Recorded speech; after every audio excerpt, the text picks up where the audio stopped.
The Oldest View is the newest horror series by Kane Pixels, and if you haven't seen it yet, seriously, click off this video and go watch it. I haven't been as scared by a video series as I have by this one in a long time. Highly recommend going into this one completely blind and just go watch it, seriously. While other things have been coming out recently, it's all been pretty disappointing. I'm looking at you, Five Nights at Freddy's.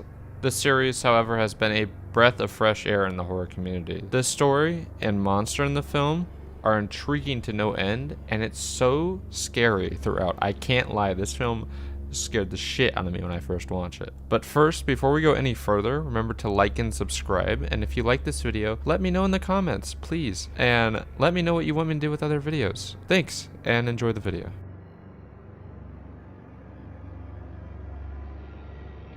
Before seeing this video in my feed, I thought horror on YouTube had been in somewhat of a slump. The last good analog horror segments I had seen had been the Mandela Catalogue and Kane Pixels' other series about the Backrooms, but nothing had really caught my interest since then. I had tried to watch UrbanSpook's videos, but I just found them frankly to be vile and hard to watch, and it felt like the primary basis of that series was just shock value. So while exploring YouTube, I had saw that Kane Pixels had uploaded something new, and I saw it was around midnight, so I thought, hey, this is going to be the perfect time for watching this. But holy shit, I could not have been less prepared.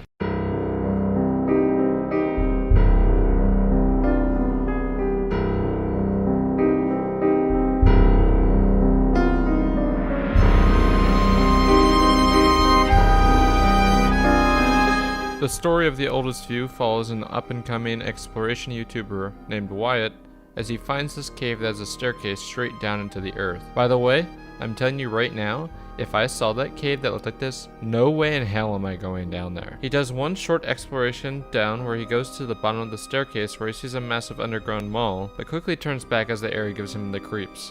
However, it seems that it must have been itching at his mind or something, because in the next video he decides to go back and try to explore the cave some more. However, this time he does not stop before entering the mall and decides to go inside.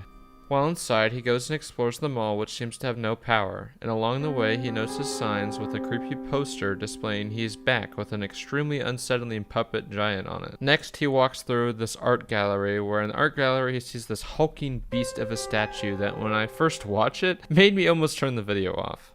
I don't know if it was just the time of me watching the video, as it was midnight, or if it was just that scary, but it really got to me. However, as soon as he notices the statue, the power begins to turn back on inside the mall. So he decides to go and explore the mall where the power's on. However, when he does, he sees the statue must have moved as it's not in its original position next to the octopus painting. And after exploring the mall some more, he finds the statue again, except this time it's on the opposite side of the mall from him, so he goes up to check it out. However, by the time he gets over there, it's completely disappeared. This is where shit begins to hit the fan. At this point, tension is through the roof as he goes around the mall, and upon every turn you expect that fucker to be there, and while walking back to the center of the mall, he hears it. Wheels are rolling behind him, and when he turns, it's directly behind him. He goes up to check on it, but once again it's completely still. However, this time when he turns around, it gives chase, where in return, he runs up the escalator where he knows it can't go up. This is where he sees, contrary to his belief before, that it is moving on its own. He runs to the mall and escapes into an office area where he sees the plans detailing the mall. Extremely determined to escape, he goes to the mall, except now it looks like it's been completely abandoned, almost like it's been vacant for years now. However, this time, the statue surprises him and tries to cut him off, but he makes it up the escalator where he presumes he'll be safe. While walking through there, he sees an emergency exit, but the pathways are all messed up. He turns to heading back down, but the thing is already going up the escalator to catch him, determined to get him. It charges at him, but doesn't follow him as he goes onto the rafting to try and escape. He goes along the rafting, but as soon as he's about to escape, like literally right before he's going to escape, it collapses beneath him, causing him to fall to his untimely death. The last thing we see before cutting to black is Wyatt's dead body in the grass, and the creature watching him from the forest next to him.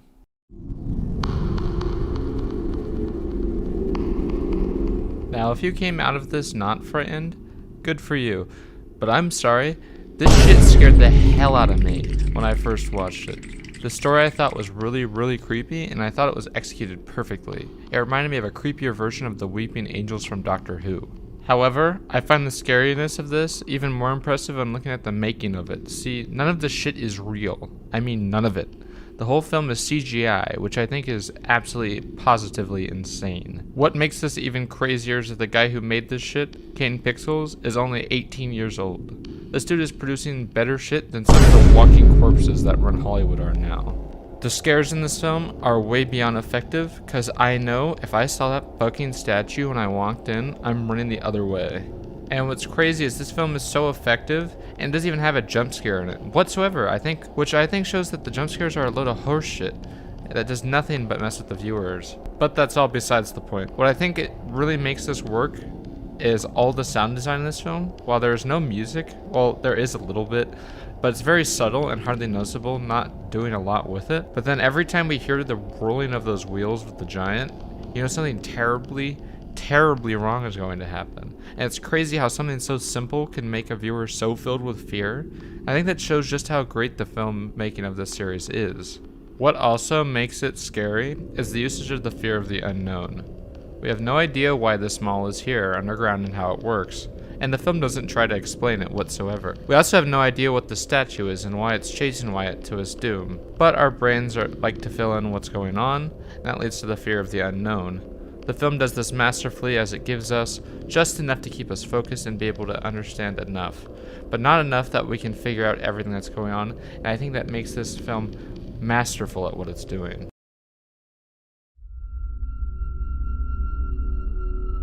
The atmosphere of this film is nothing short of impeccable. As the film set up the tone from the very beginning, you know that the atmosphere of this is going to be nothing short of frightening when he begins to walk down the staircase at the very beginning of the film. When he first gets into the dark mall, we can't see anything, leading the viewer to think that Wyatt could be attacked at any moment, which leads to two of the best scares in the whole film: the sign and the statue initial reveal. This continues with the usage of vast, empty, liminal spaces, which causes the viewer to become incredibly uncomfortable, as these are the areas that people are supposed to be in. Yet, when Wyatt walks through, it's completely and utterly empty, almost conveying a feeling of death as he walks through this abandoned mall. The other thing about the atmosphere of this film that really works for me is just the impossibility of the space of the mall. For example, one of my favorite scenes in this is when he walks into a room with a skylight in it. However, this mall is supposed to be miles upon miles underground, yet it somehow has a skylight in it, which makes no sense whatsoever. The impossibility of this space continues, as when he walks past the impossible skylight, there is seemingly a forest underground in this huge mall, which makes absolutely no sense. This feels like something out of a Lovecraft novel, almost like the area itself is alive as a whole. The final part of it that makes no sense from a design perspective is how the mall becomes overgrown and decayed, as it doesn't make any sense for that stuff to grow with absolutely no sunlight whatsoever. So this leads me to fall into a theory I have on the film as a whole. My theory, if you want to believe me on this, is that the mall itself is alive, almost like it's a living thing, almost like the labyrinth of the Greek mythology, for example. And the statue itself operates almost as a minotaur for the space, a protector of the mall. That's why the mall seemingly changes on a whim and has multiple parts of it that don't make any sense. This shows, I think, what makes this film so excellent, as it allows you to create your own interpretation of what's going on. And now let's head on to the conclusion of this video.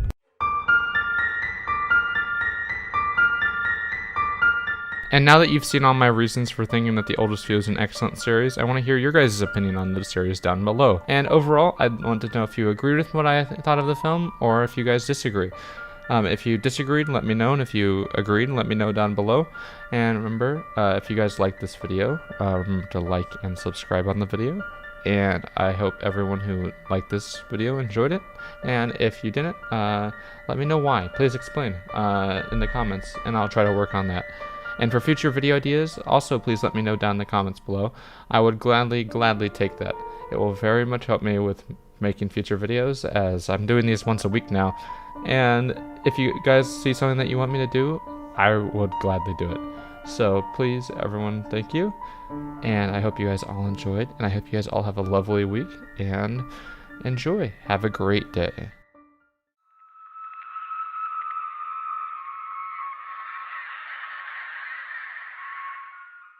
Godzilla is a franchise that hasn't been scary for years now.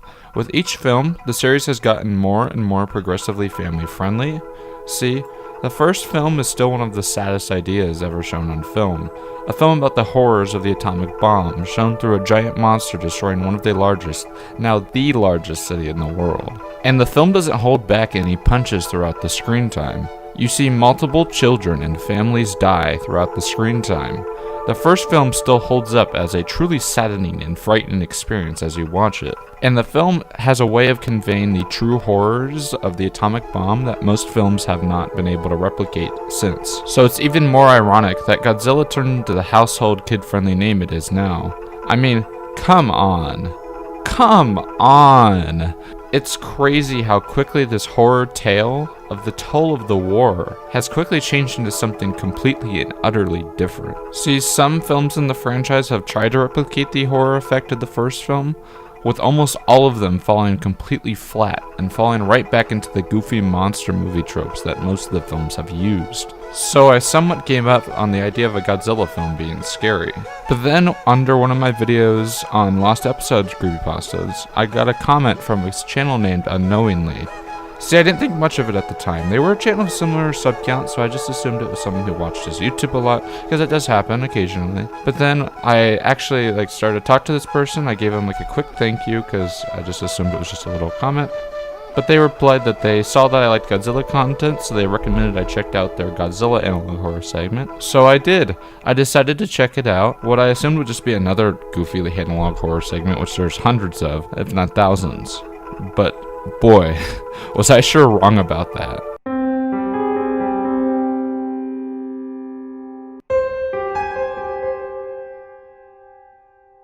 See, the man in the suit tells the story of a cursed Godzilla suit, or sets of them. The segment implies that many of the suits used in the Godzilla films were monsters in of themselves, and that as the films went along, the people would slowly change and change as they went further and further into the series. For example, one of the first victims of the suit is the guy wearing the Godzilla suit in the first film.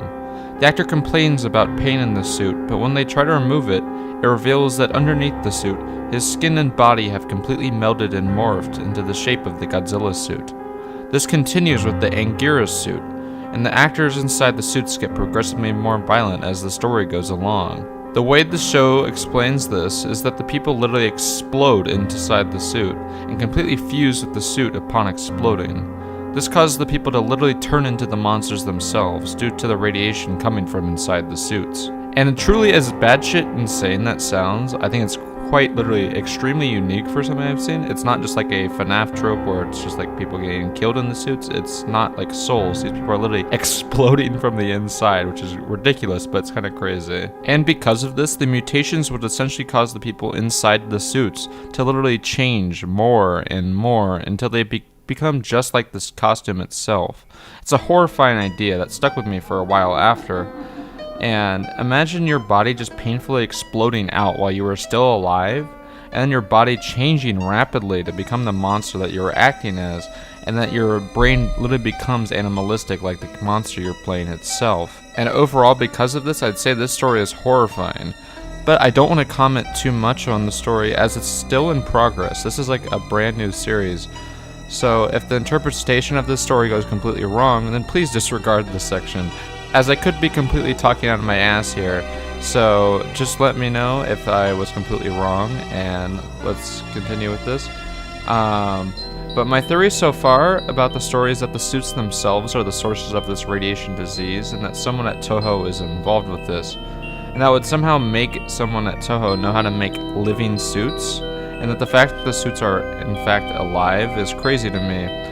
But I think this makes sense, as the suits being alive would make sense with the people literally changing into the suits. And literally I don't think the person is alive in the suit anymore. I think it's the suit has taken over, essentially, changing them into the monster that they are wearing. I don't think the person is truly inside of there anymore. It's just the suit now. I think this is what is shown in the episode on growth. You hear about the people in the suit begin changing in behavior, becoming more and more erratic and animalistic the longer that they are inside the suit. This makes the suit completely take over and control the people inside the suit. But that's just my theory, and I also think that the other part that goes along with this is the part where we see the monster in the hallway, where it doesn't even look human anymore. It just looks like an evil beast in that hallway that's following this lady. But that's just my theory, though. But I believe there may be some more to it. But if there's not, let me know in the comments down below. And now let's get on to why I think the series itself is so scary compared to a lot of the analog horror that's out right now.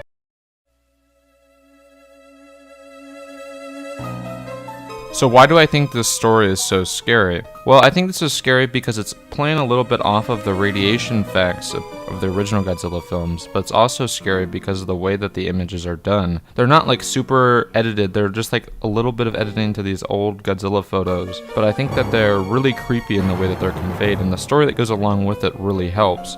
There's no really jump scares in this story, which I think is really fantastic, because I'm so tired of jump scares in horror media. This one doesn't really do that at all. There's loud parts in it, but it's not like a jump scare.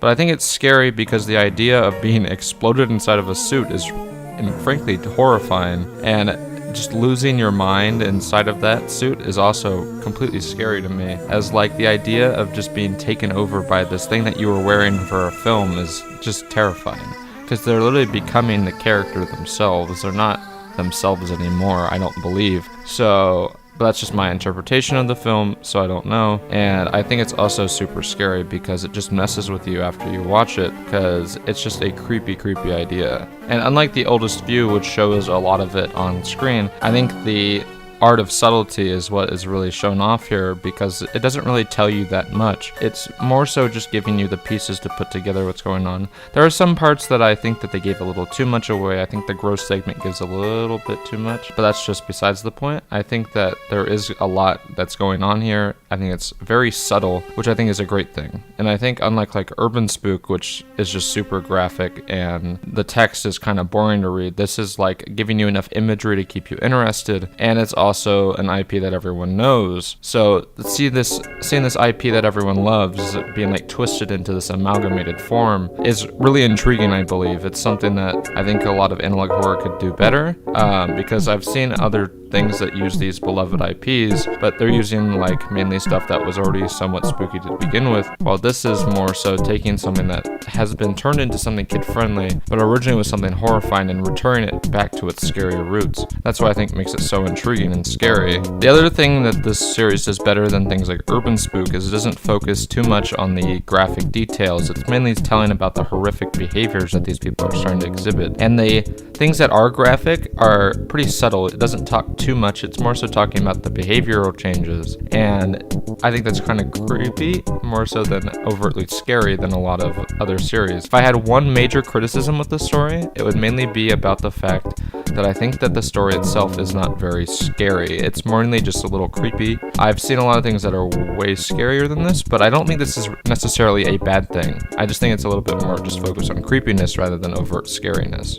And I liked how this story avoided a lot of the pitfalls that a lot of other analog horror segments fall into. I even fell into it myself, and I know I did, where it's more than just focusing on, oh, spooky face. This doesn't really have that germa face moment that a lot of the other spooky analog horror segments have. This one is mainly focused on the graphic depictions of these people just changing, and it's not just like, oh, look at this spooky face, germa face, you know, like what all the other analog horror segments are doing. This reminds me closer of something like Greylock, which is a lot more build-up than a lot of the other analog horror segments did. This is more so just building up to something. I'm really intrigued to see where this is building up to, because I want to know what's going on with this story. It's a lot of build-up, and I'm waiting to see the impact, because I know with the newest one, the Mothra one, we see it in the cocoon, and I want to see where this is going. So, and I'm excited to see where this goes. So let's see where it goes. And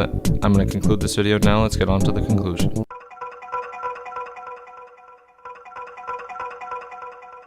I seriously enjoyed this series, and I think that if you guys have any interest in Godzilla stuff, you guys should seriously check this out. It's just a fun little series. It's not something too crazy, and I'd highly recommend it. And remember, if you guys like this video, remember to like and subscribe. And I hope you guys all enjoyed the video, and I'll see you guys later, and I hope you guys have a great week.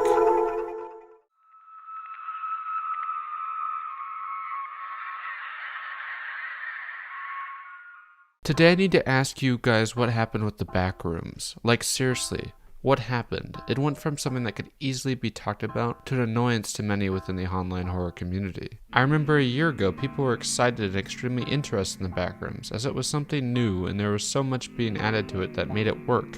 And all the new locations made things feel very expansive, and that this universe could go on forever and showed an infinitely creative space for many more horror stories that could come on along the way. These spaces like this for horror have existed before, such as creepypastas, but most besides the SCP Foundation have faded into past memories. And why is that? Well, to answer that question, I throw you one word: oversaturation. So what is oversaturation, you may be asking? Well, oversaturation is the overdoing of a certain subject to the point that it becomes stale and unliked. One of the most recent examples of oversaturation I can think of right at this moment is the video game Among Us. See, Among Us during quarantine was a smash hit, which brought a lot of people together during a time when none of us could really go and see each other because of quarantine. But when I say Among Us got popular, I mean it got really popular. Overnight the game became a smash hit, and it became a YouTube sensation, rapidly growing and growing, and people began making their whole careers just off of Among Us content. But see, with massive growth like that, the hype of the game would eventually die down, with the game being updated really slowly, which eventually caused people to grow tired of the game as a whole.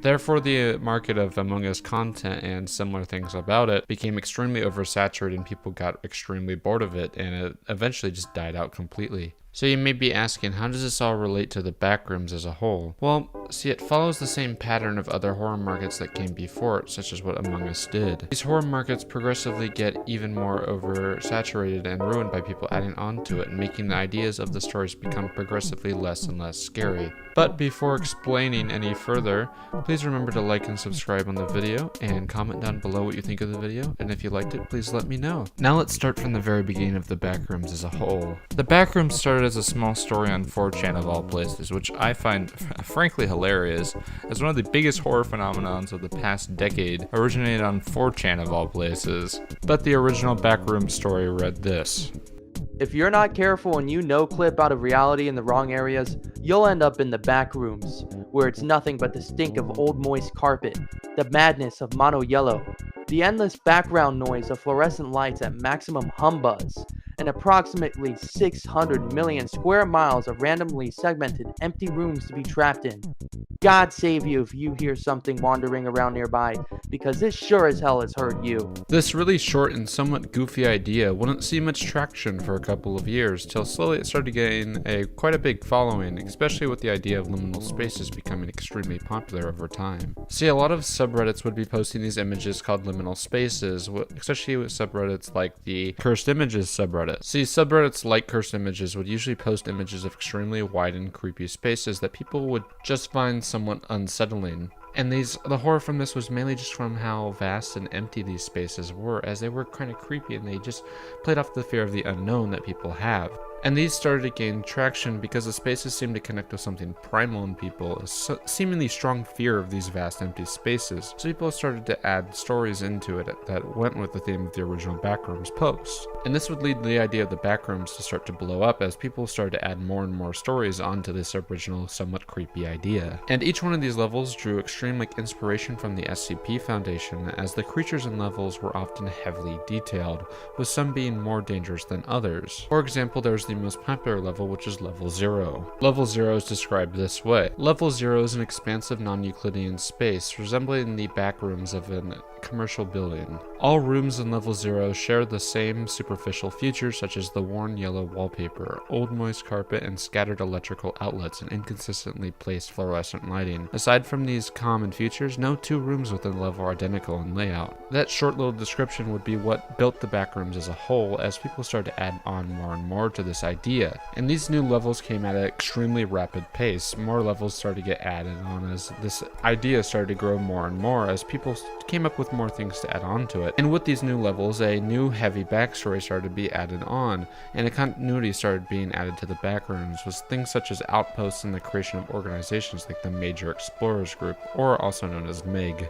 This allowed people to keep up a continuity and add on even more to the backstory and add ideas to the Backrooms as a whole. It also allowed the space backrooms to be continually fresh and full of new ideas, allowing a lot of people to not become bored of the idea, which communities like the creepypasta community had fallen into years ago. As with creepypastas, people kind of got bored of them. Most of the ideas started to play off of each other, and the ideas became less and less original as time went along, so the ideas got boring over time as more and more things started to get popular. More clones of the popular ideas came along. However, while the Backrooms originally started off as a somewhat small community on things like Reddit and 4chan, this would completely change. As on January 7th, 2022, Kane Pixels, a relatively unknown YouTuber at the time, decided to release his own version of the Backrooms, which was called the Backrooms Found Footage. And what seemed like a small video would blow up overnight, and here's some footage from it to show how just effective this was at the time. What the hell?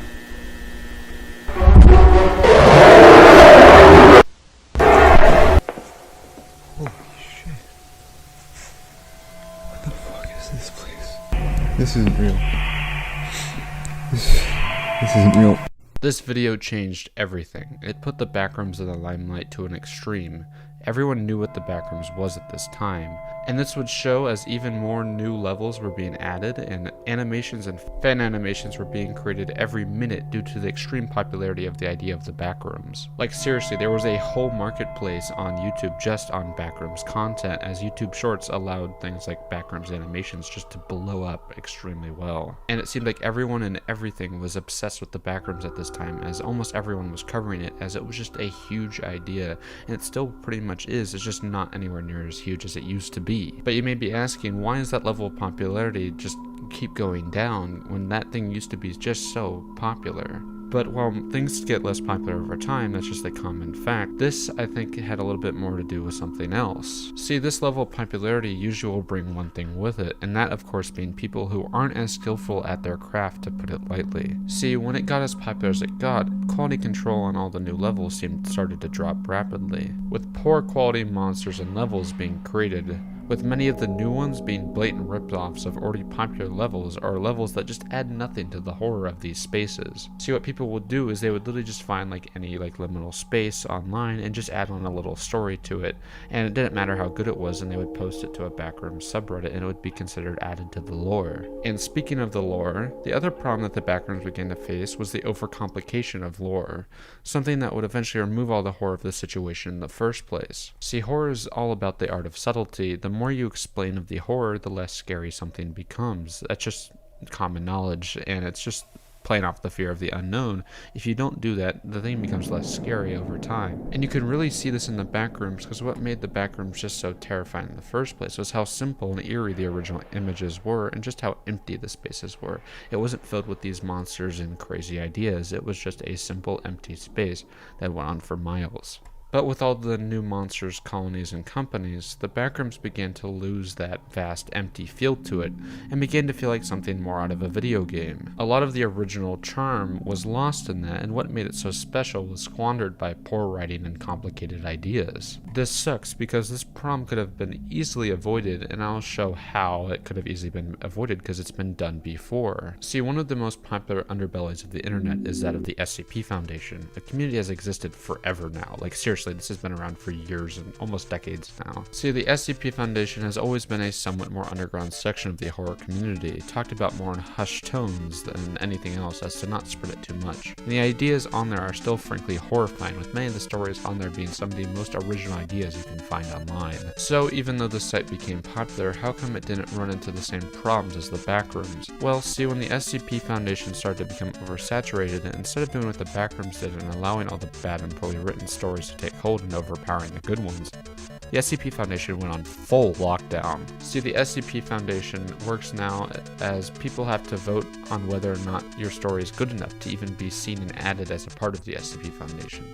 And there's a lot of strict rules that you have to follow to even get your story to be considered to be a part of it. This has led the SCP Foundation to have an extremely high barrier for quality, and making it so that almost no bad stories can get into it, leading to the market staying fresh and creeping out readers for years to come. And I think the Backrooms could have really benefited benefited from this level of quality control, not allowing all these bad eggs and bad stories to come through, like the creepypasta community ended up doing. And that is what I think the Backrooms could have done to fix all of this, and actually make it so it stayed relevant for years to come. See, it always would have lost relevancy like things do, but it could have stayed even more relevant than it did if it had kept more niche, if that makes sense.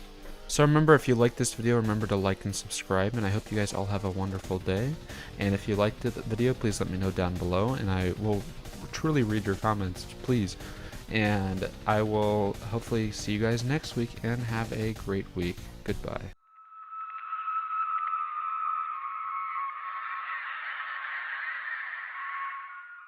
Over the years, I have seen many videos that have stuck with me for a while, from classics like Body of a Pig, to Agamemnon Counterpart and Why You Would Never Become a Dancer, to newer scare videos like Take Care, The Mandela Catalogue, and Greylock. Good and scary videos have always held a massive place in my mind when it comes to YouTube videos. And the ARGs and backgrounds they can build are some of the most unique things you're ever going to see on the internet.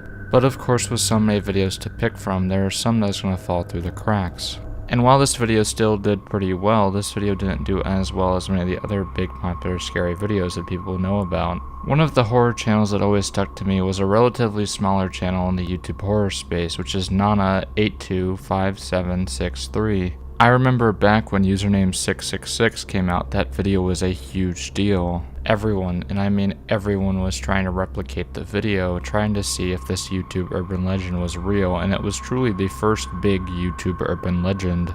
I remember I even personally tried to get into the YouTube channel due to just how big the urban legend around that video got, and overall I think that the video has held up extremely well, unlike the creepypasta that came with it, which we will not be talking about whatsoever. It's just a complete and utter failure. See, username 666 was such a huge hit as the idea stuck with you that there could be a hidden side to YouTube, just like with videos like Marina Mortigard Glesgorv and WP KepKW. And at the time the video came out, I remember how scary the video just was, especially due to the religious implications of the story. But while that is the most famous video on the channel by a long shot, that is not the video we will be talking about today.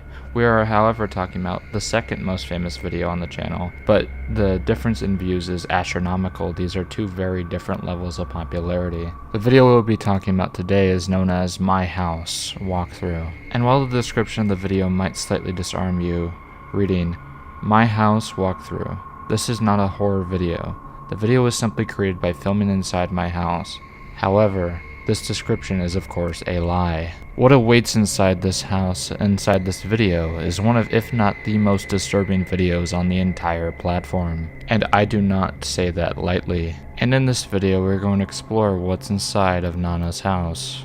But before we go any further, please remember that these videos really take me time to make, and so if you like it, please like and subscribe and comment below what you thought of the video.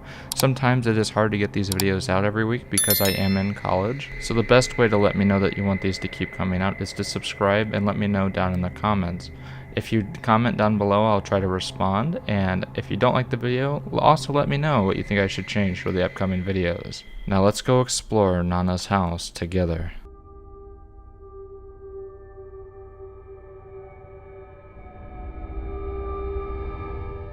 It's almost indescribably difficult to describe what's going on inside of this video. In the video, Nana walks through their family home where they show all the features that line the walls of the house. From family photos to different types of rooms, we see every single detail of this house. In concept, it doesn't sound truly that frightening, but from the very beginning of the video, one detail will definitely stand out to you. That of course being just how dilapidated the home is. The house in this short film looks like it's been through hell, and it looks like it's been abandoned for at least decades. The house literally looks like it could collapse at any moment, and the only thing that you'll notice is how completely and utterly dark it is inside of the house. The only things you can see while watching the video is the things that the camera is highlighting, as you can only see what the camera light is illuminating. And you'll also notice that there is almost no sound besides the water dripping from the typhoon the narrator is talking about and the hint of music coming from the grandfather's radio. The never-ending silence causes the viewing experience to be deeply unpleasant while watching, and I found myself physically squirming while watching the video, and it only gets worse from here. Each time Nana goes forward, it seems like they are doing a huge continuous circle as they repeat going through the same hallways over and over again, but each and every time something inside the hallway is slightly different. At first the walls get slightly more dilapidated, and the house gets into worse and worse shape. Then blood starts appearing on objects in the home, and rooms that were once locked start opening for the cameraman to go into it. Then by the end of it, the rooms start to look less and less like actual rooms and become blood-covered rooms that leave an air of mystery to what could possibly be happening in this house of horrors. And as time goes along, bodies start appearing that the narrator starts referencing as their own family, to which the narrator doesn't give really much of a response to. This causes the tension of the film to get even worse, as you expect, and it makes you think that they have a jump scare in here, as there's no way the home could possibly get worse. And about halfway through the video, I found myself physically uncomfortable, and I was super close to turning the video off because it's just that off-putting. But in a surprising twist, there's not a single jump scare in the entire 12-minute runtime of the film. This is quite shocking, as almost every other YouTube short film has a jump scare somewhere, usually at the end of the film to signify the end. And the way the film is built up, it would make you think that there's going to be a jump scare that's going to happen, but in the end, nothing happens. After showing all the bodies of his family and house becoming less blood covered and more so just completely dilapidated as the bloodstains have dried and all that's left is a husk of what the home was most likely before, the video ends with the narrator finishing the tour and going to their bedroom to go to bed. But of course the bed is one of the most disgusting things you'll ever see, as the bed looks rotten, almost moldy. They wish the viewer good night, and the last thing you see is the moldy bed as the video cuts to black.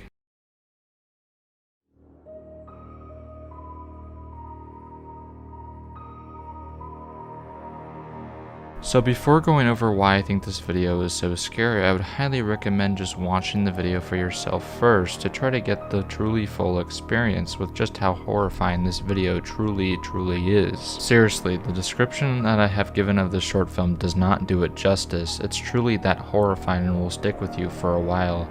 You just gotta trust me on this. It is one of the best short horror films that you're gonna find on YouTube.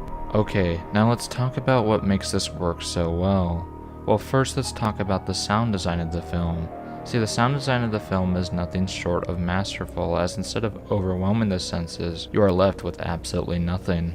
All you have for sound is some white noise, the music that's playing through from the grandfather's room, and slight water dripping noises. The only somewhat loud noise is of course the door opening. So you may be asking, why is the sound design masterful if there isn't much sound design at all? Well, let me explain. The lack of sound design allows the viewer's mind to wander. Since it's so quiet, the viewer isn't distracted by a loud noise to keep their minds from making what they're seeing more horrific. See, one of the smartest ways to do horror is to allow people's minds to wander. This is what makes Lovecraftian style horror work so well. The fear of the unknown is one of the most powerful fears that mankind will ever know. The unknown is why we fear death so much. We don't know what's going to be on the other side. We could end up in heaven, we could end up being in hell, or we could just end up being underneath the dirt, or we could end up in a hell like purgatory. This house feels like something out of that hell like purgatory, an endless hallway that each and every single time you go through it leads to something much worse. To continue with the fear of the unknown, every single time something is introduced as being kept away from the viewer, it allows the viewer's mind to wonder what could be in there. The short film does this masterfully, as we hear about how the grandfather had locked away the doll room, allowing the viewer to wonder why the grandfather would lock up the doll room. Your mind begins to wonder what kind of horrors must be in there for the grandfather to freak out so much. Because there has to be a reason for the grandfather to freak out about the room. It can't just be empty. There's got to be a reason, and your mind is going to try and find ways to figure out what is going on here. Is it haunted by demons? Are there spirits in the dolls?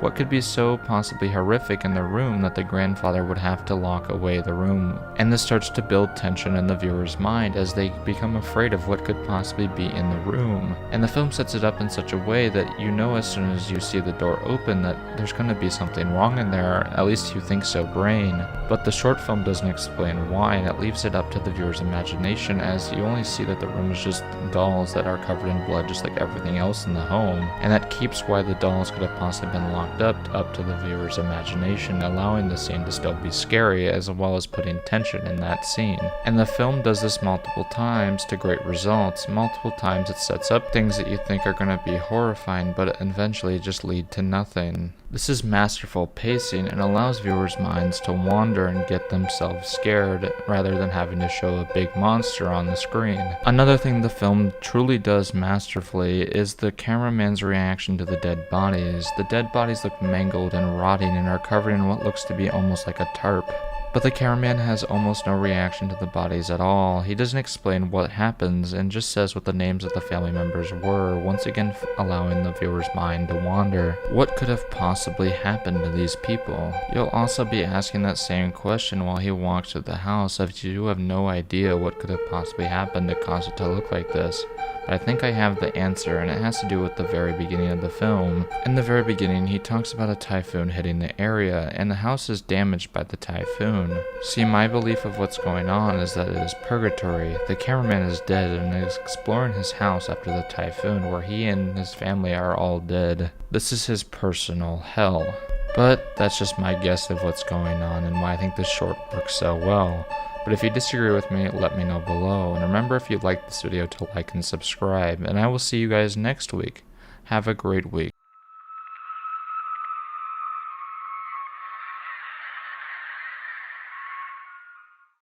And life in Morningside. Move on up to RBS. We interrupt our regular programming to bring you this special bulletin from RBS News. Horror comes in many different forms, from cosmic horror to monster movies to movies about serial killers and aliens from another planet. There's something for everyone to enjoy. One of the most popular kinds as of recently is that of found footage and analog horror. Horror that generally stems from the idea of footage being found of old tapes made by things like police departments or scientists that generally paint a creepy picture. Well, what if I told you the idea of analog horror isn't exactly a new idea, but a repurposing and redoing of another form of horror, the horror mockumentary. For this video, I want to look at two of these that I think aren't talked about as much as the other ones you may have heard of. So no, Ghostwatch and Orson Welles' War of the Worlds will not, and I repeat not, be on here, as those have been covered to death in comparison to all the others in the genre. And I find this genre, when done correctly, can be extremely effective and sticks with people a little bit longer than a lot of the other ones, as usually they have to play their cards perfectly in order for this to work. They have to show it exactly the same way as a news broadcast would cover something, because if they didn't, it would take you out immediately. So I feel like a lot of these films have to be researched a lot in order to be done correctly. So the three that we are looking at today are ones that are somewhat well known, but may have been forgotten underneath the large controversies caused by Ghostwatch and War of the Worlds. And I won't deny, Ghostwatch does this genre nearly perfectly. It plays into the newscast idea extremely well, with hiring a lot of BBC newscasters, which I think makes it work really well. And the way Ghostwatch does it is perfect, with having the ghost only appear in the background like you would in a newscast. It wouldn't be like a jump scare, it would just be in the background, which I think makes it work perfectly. I also would have covered Lake Mungo, but I don't think it would have fit in with the crowd of movies that we're looking at, because that one isn't exactly a news broadcast, but more of a mock documentary, and it isn't filmed in the same way. And I think Lake Mungo has not been done to death, and I might just cover it in the future, because it's just something that is really good, but it doesn't really fit in with the news broadcast style of horror. I also would have covered The Last Broadcast, but I don't think it would have fit in as well, because I consider that to be more of a found footage film rather than a mockumentary like the others. And while I think found footage and mockumentaries are related, I don't think they are the same. So that's why I'm not covering that film. And the only reason I'm not covering Ghostwatch is that it's been done to death. You've probably already seen 2 or 3 videos covering it alone, so I won't waste your time talking about it any longer. Instead, we're going to take a look at 2 that you might have heard of but aren't as popular as the other ones. These are films that did well at the time but have kind of been lost to history due to just how big of a shadow was cast by Ghostwatch and Orson Welles' War of the Worlds. For today though, we're going to look at and be taking a deep dive on Special Bulletin and Without Warning. But before we go any further, remember to like and subscribe, and if you liked the video, let me know in the comments down below what you thought of it. Now, let's get on with the video.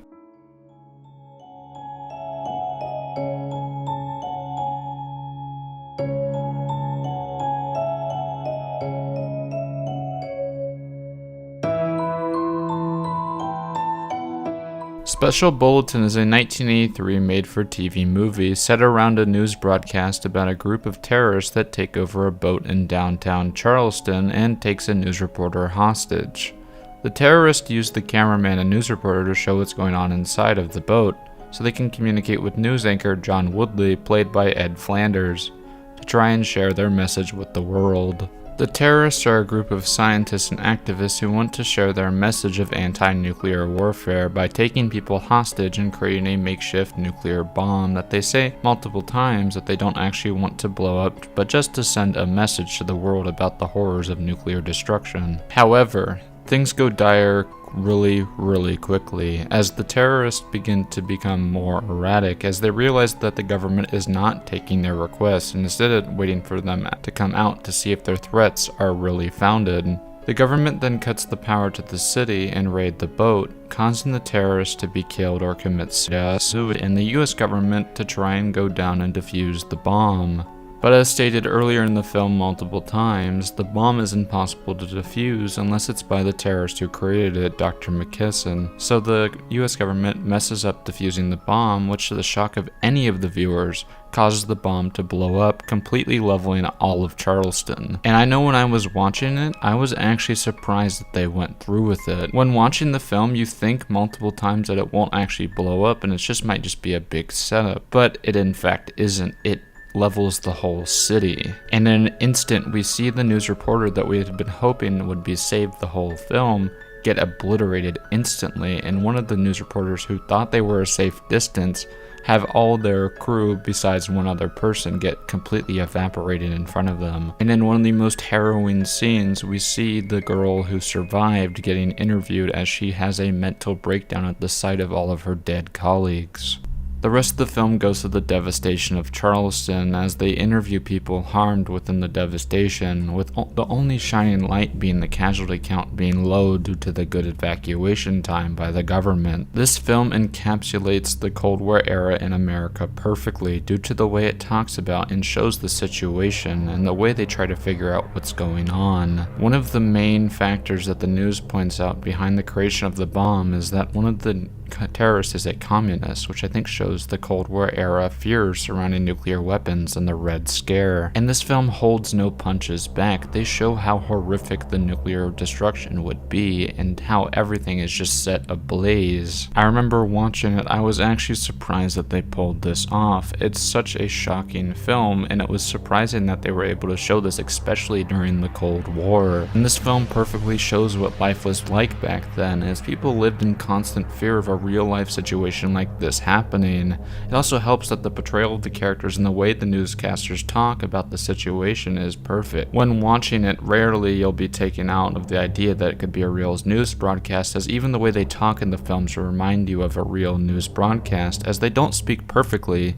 There's mess-ups constantly and they have to cut off people all the time. One of the best moments of the film is when the terrorists get fed up with Woodley and start going after the way Woodley is covering the news, especially being a commentary on how the news covers such disturbing topics. Instead of showing the actual shock and terror of situations that truly hurt people, they simplify it to sell the story as much as possible, a message that stands true more than ever today. But this does not mean we should side with the terrorists, as they are literally level one of the largest cities in the South. Overall, this film is extremely well put together, and I would highly recommend giving it a watch, as it will put you on the edge of your seat the whole time while watching it.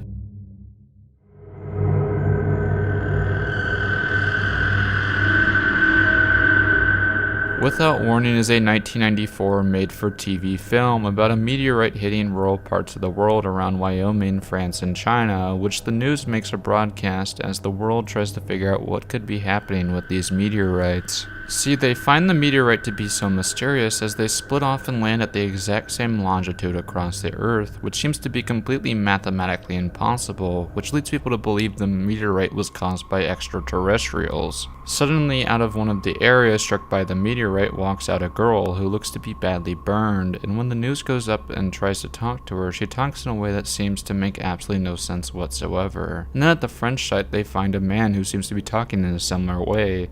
That also makes no sense whatsoever. Then out of the meteorites, a loud piercing noise begins to pierce radio signals as people start to think that there might be something much larger going on, as the sound sounds so distinctly ear-piercing that there has to be something strange going on with the meteorite itself. Next, as a large object makes an appearance over the United States, they send 2 jets to go and take it down with nuclear weapons. However, after destroying it, the 2 jets are engulfed by a light, causing them to go missing and be destroyed. As that happens, they interview a NASA scientist who tells them how badly they messed up, because he believes the aliens are the same species who come here every hundreds of years, and that the reason they sent it to the purposely rural areas was as a way to communicate it with us without destroying a major city before they made first contact. But with us destroying their ship, we have now declared war, and they will of course retaliate.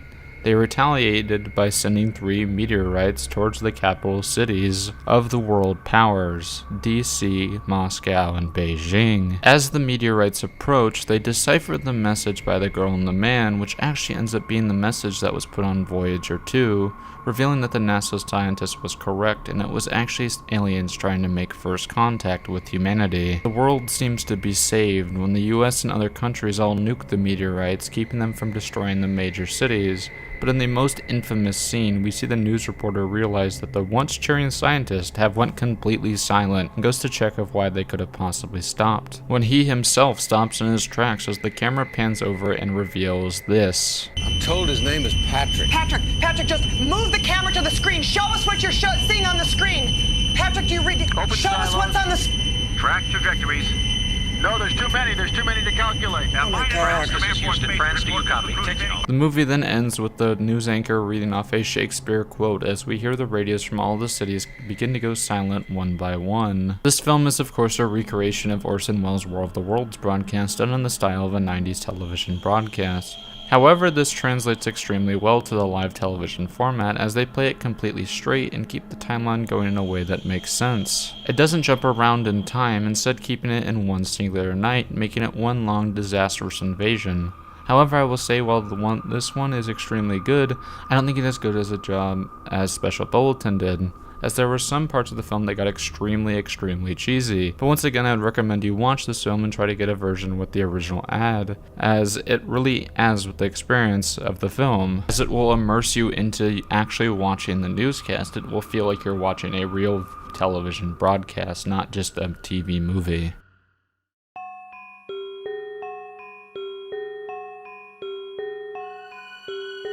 This relates back to analog horror as the way it leads things together feels like the same way an analog horror tape would do it. It keeps the story in an analog format, that being a newscast, while not straying from it and keeping it brutally realistic, even if the story itself is fantastical completely. I think that's what also makes it a good analog horror, because even if the idea is supernatural and realistic, the way the world handles it is treated with an extremely realistic taste. And that is what makes me think that films like this definitely had a hand in inspiring this subgenre of horror. But before I go, remember to like and subscribe, and let me know down below what you thought of the video, and I will see you guys all next week.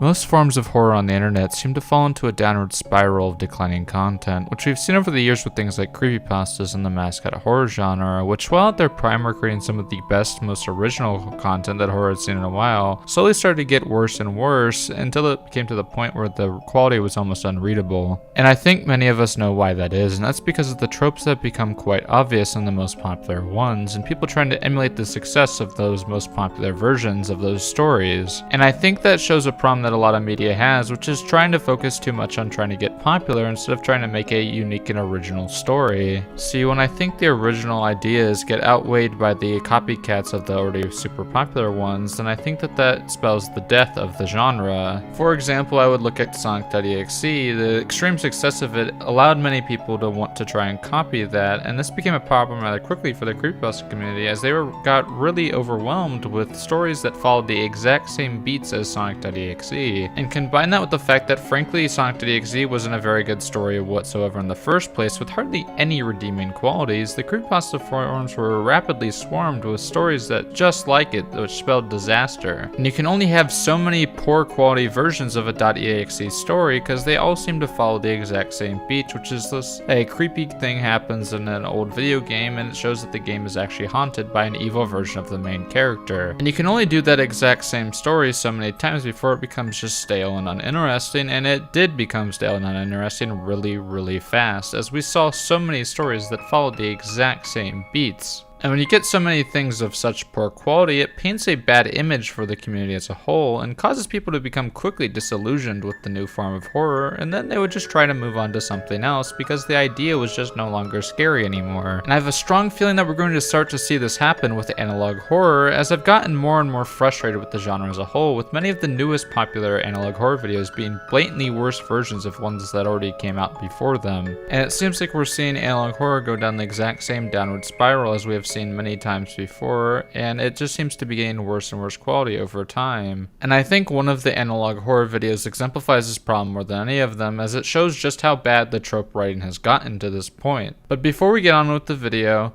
many of you are not subscribed, so if you like this video, make sure to like and subscribe, and if you watched all the way through the video, let me know your thoughts on the video down below, and I'll try to respond to your opinion as fast as possible, and I'll try to respond to any of the messages I get. Okay, now let's get on with the video, because oh boy, I think analog horror is really showing off just how oversaturated it has become. I remember when I first started watching analog horror with Local 58 and the Mandela Catalogue, and I was surprised by just how original and refreshing the new genre of horror is compared to what we had to deal with before. The idea of a creepy TV broadcast was something new and was a welcome addition to the horror community, and I think that the way shows like The Walton Files and Kane Pixels fine-tuned it and then Greylock perfected it and allowed the genre to show just how scary it could be. For example, one of the best pieces of analog horror I think came from The Walton Files, which of course would be the Mysterious House episode, which took a Stranger Danger style cartoon and took it up to 11, and it really stuck with me. And if you wanted to watch a deeper explanation of why that video is just so scary, I would highly recommend Pastra's videos covering it, as they go into a lot more depth than I can in this single video. Then I was surprised when I started to notice that analog horror just seemed to stop changing. Like, no, completely stop changing. It was just all the same. There was almost no innovation going on whatsoever within the genre, and it's starting to become more and more stale, as it was just the same style over and over and over again. It just became the same exact format for every single one, a television broadcast where occasionally a spooky face would appear for a couple seconds to startle and scare the viewer. And I think this is none more evident than in the Boiled One phenomenon. Now let's get this out of the way first. I know you are most likely already typing an extremely aggressive comment talking about how I'm a fucking idiot for disliking the Boiled One phenomenon. And that's actually the best analog ever, and first off, stop. I don't hate the Boiled One phenomenon whatsoever. There are parts of it that I love and can appreciate. First off, the monster design is frankly impeccable, and caught me off guard the first time I checked out their channel. The atmosphere the creatures create just by their appearance is quite great, and the fact that they were made by someone who's 17 is extremely impressive and should be noted, because if I was watching this when I was younger, the design would have most likely given me horrible nightmares just by how creepy the monsters appear. And frankly, I find it extremely impressive, because we haven't seen monsters like this in a while, because they're just like these big eldritch beings that are really creepy looking, and they do carry a lot of the horror of the videos on their own, because it's just these really well designed monsters. And frankly, Dr. Nowhere does a great job at showing off these creatures in a way to make them that they just scare the shit out of the viewer. So honestly, props to Dr. Nowhere, as I think almost every single one of their monster designs have been truly memorable, and I find myself thinking about their designs a lot more than many of the other analog horror creatures put out there. And I think their monster designs is what truly made the analog horror videos blow up in the first place, because it's definitely not the story. Secondly, this video will not just be a hate video on the Bulletin 1 phenomenon. This is more so to list off my grievances with analog horror as a whole, and I think the Bulletin 1 phenomenon is the best series for showing a lot of the problems that analog horror has. And Dr. Nowhere, if you find yourself watching this video, I just want you to know that I think you have great potential and should just keep going at it. I just think that you might need a little bit more practice, if that makes sense, because I think that overall your monster designs are excellent. I just think the writing is a little bit subpar. Where I think the Bulletin 1 phenomenon runs into many issues is with the usage of the exact same format we have seen now hundreds of times, and it's almost funny with just how many tropes you run into while watching it. First off, scary face, and that's it. There's nothing particularly frightening about the story of the Bulletin 1 phenomenon, as it's just the kind of standard fare for these kind of horror stories. It's just the standard cognito hazard where it haunts you if you view it, like The Ring and many other VHS-based horrors. The monster's a demon that traps you in your body while you are still alive, like a contagious form of locked-in syndrome. While the idea of being trapped in your own personal hell while still very much alive is somewhat frightening, the execution of the story I think isn't. A lot of the voice acting and frankly editing ruined the horror of the idea for me, as I was distracted by the clumsier line readings and the goofy way the structure is set up. I think the Bulletin 1 phenomenon is a prime case of the monster being revealed way too soon, and why I think analog horrors like The Man in the Suit do their executions a little bit better, as they were able to make the horror of the situation that much more frightening by making it so that we don't really know what's going on and what the creature really looks like till a lot later, allowing the story to have much more of a build-up and a lot more tension. Even though making the story a little bit slower, it somehow makes it tighter in pace. So I think by showing the monster in the first 3 minutes, all of the horror of the monster is sucked away in an instant, as we see it way too early for it to actually stick with you. And I think we see way too much of it for it to actually stick with you throughout the runtime, because it doesn't actually frighten you because you know what it looks like. And here's the thing, while I think the monster design is great and it shows off the talent of the creator, but there's still many problems with the way they show it. It pops up without warning about 3 minutes into the video, and when it does, it just speaks to you backwards. It's just an annoying trope that we've seen thousands of times in other YouTube horror videos, which is a startling figure with the figure speaking backwards. We've seen this hundreds and hundreds of times before, and when we see this, it's just the same old thing. I can only see a frightening figure speaking to me backwards so many times before it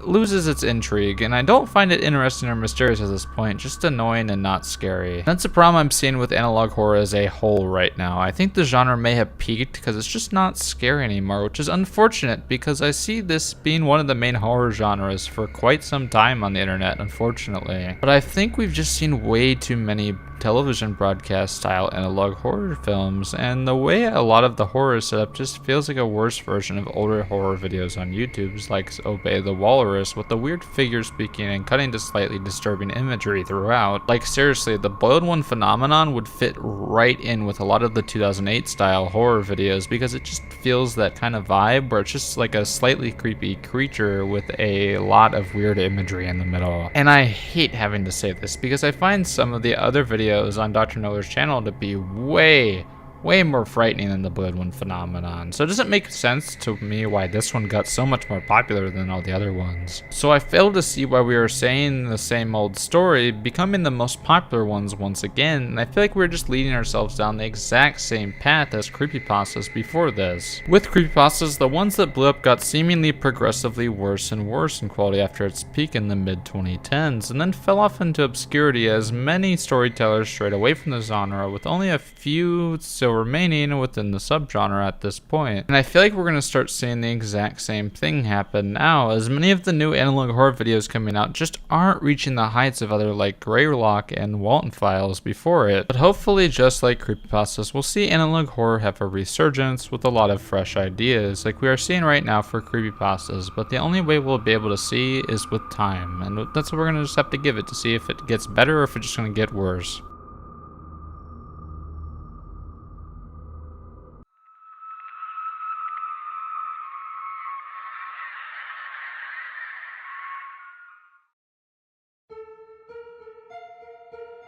I remember a couple months ago being excited by the way analog horror was going on YouTube, as we seem to be in a period of greatness within the genre, and it only seemed to be getting better and better with time, unlike most versions of YouTube horror. And it almost seemed like the genre could do no wrong, as almost every single thing being released at that time was just pushing things forward even more than the last. From the Backrooms, to the Bulletin Files, then to the Mandela Catalogue and Greylock, and then finally the Oldest View and the Man in the Suit.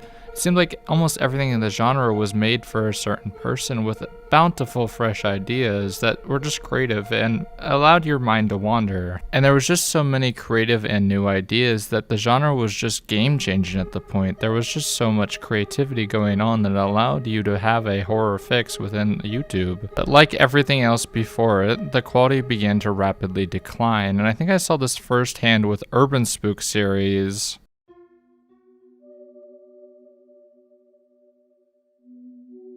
The Painter follows a police investigation into the murders caused by two men who brutalized many people in their path as they try to kill everyone they spot along the way, and with every body they find, they would find a painting along with it. And this would be the main draw of the series, as the paintings were what people were coming to see. The story itself was more secondhand. But oh boy, is there really something to talk about when it comes to the story of UrbanSpook series. I've grown up watching horror films and reading creepypastas. I've seen some of the most gritty and darkest films known to man. Trust me when I say that most things don't gross me out anymore, as I've gotten to the point that almost nothing is shocking to me anymore from a film perspective. With one caveat, which is of course that is only purely for shock value and nothing else. Many films do stuff purely for shock value, and at a certain point when it's just shock value, it won't stick with you as long. And for shock value to be done correctly, it has to be done in a context that makes sense. First, never glorify the violence.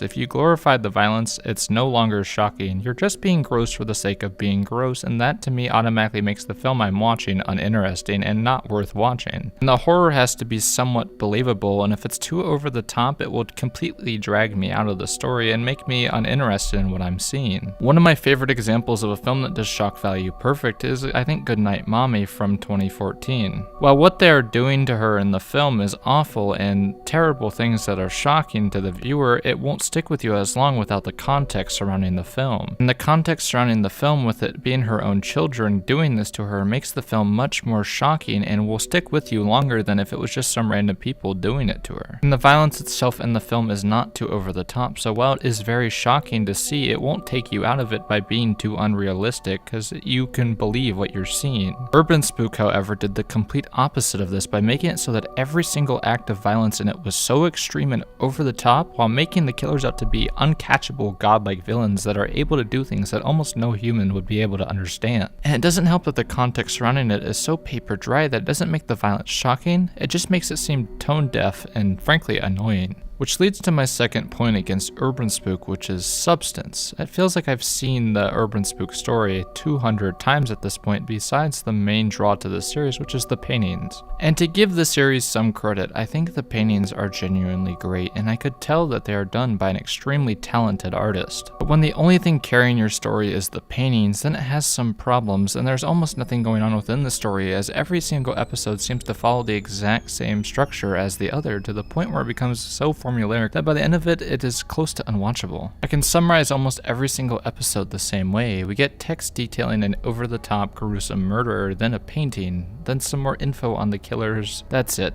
nothing else going on here. And after a certain point, I feel like the series just gets boring and nothing else. I would have made a whole video talking about why I dislike Urban Spook, but I feel like it's already been done to death at this point. Everyone knows why Urban Spook is bad. And for good reason, the series is not good. But I think what we're seeing in analog horror right now is just so much worse than anything that Urban Spook did. But I know you're probably tired about hearing about Urban Spook, so let's move on to the next part. While I didn't exactly hate Urban Spook, after Urban Spook I did start to worry, as I had seen this start to happen before. I had seen this happen with creepypasta's mascot horror in the Backrooms, where the first ideas were great and generally intriguing, but each one seemed to just get worse and worse after the other. I think I explained this fear of mine best in my video of what I thought killed the liminal spaces in the Backrooms, where I explained that I think when a genre of horror gets too popular, we see many bad actors come in where they try to write and create things in the same exact veins as the things that are already popular in order to try and get popular themselves. And I expressed this fear as well in my video on the Boiled one, because the Boiled one also seemed to be falling into those traps that I had been seeing. And I knew when I saw Urban Spook that it was exactly what they were doing from the very beginning, and I knew it was only going to get worse from there, and oh boy, it has. Before we go any further, I'd like to say thank you to all the people that have subscribed to my channel. I can't believe I'm at 900 subs. That's just insane to me. Literally last week I was talking about how excited I was that I had 800 subscribers, and I'm already at 900, which is insane. And I'm so glad that you guys are liking the content that I'm putting out, and that makes me so happy. And also, if you guys are new to the channel, if you like this video, remember to like and subscribe to the channel. And if you watched the video all the way through, leave a comment down below with your thoughts on the video, but also welcome to the team. And with us hitting 900 subscribers, that just makes me so unbelievably happy, and I'm so glad that we were able to get to this point. Now let's continue with the actual video.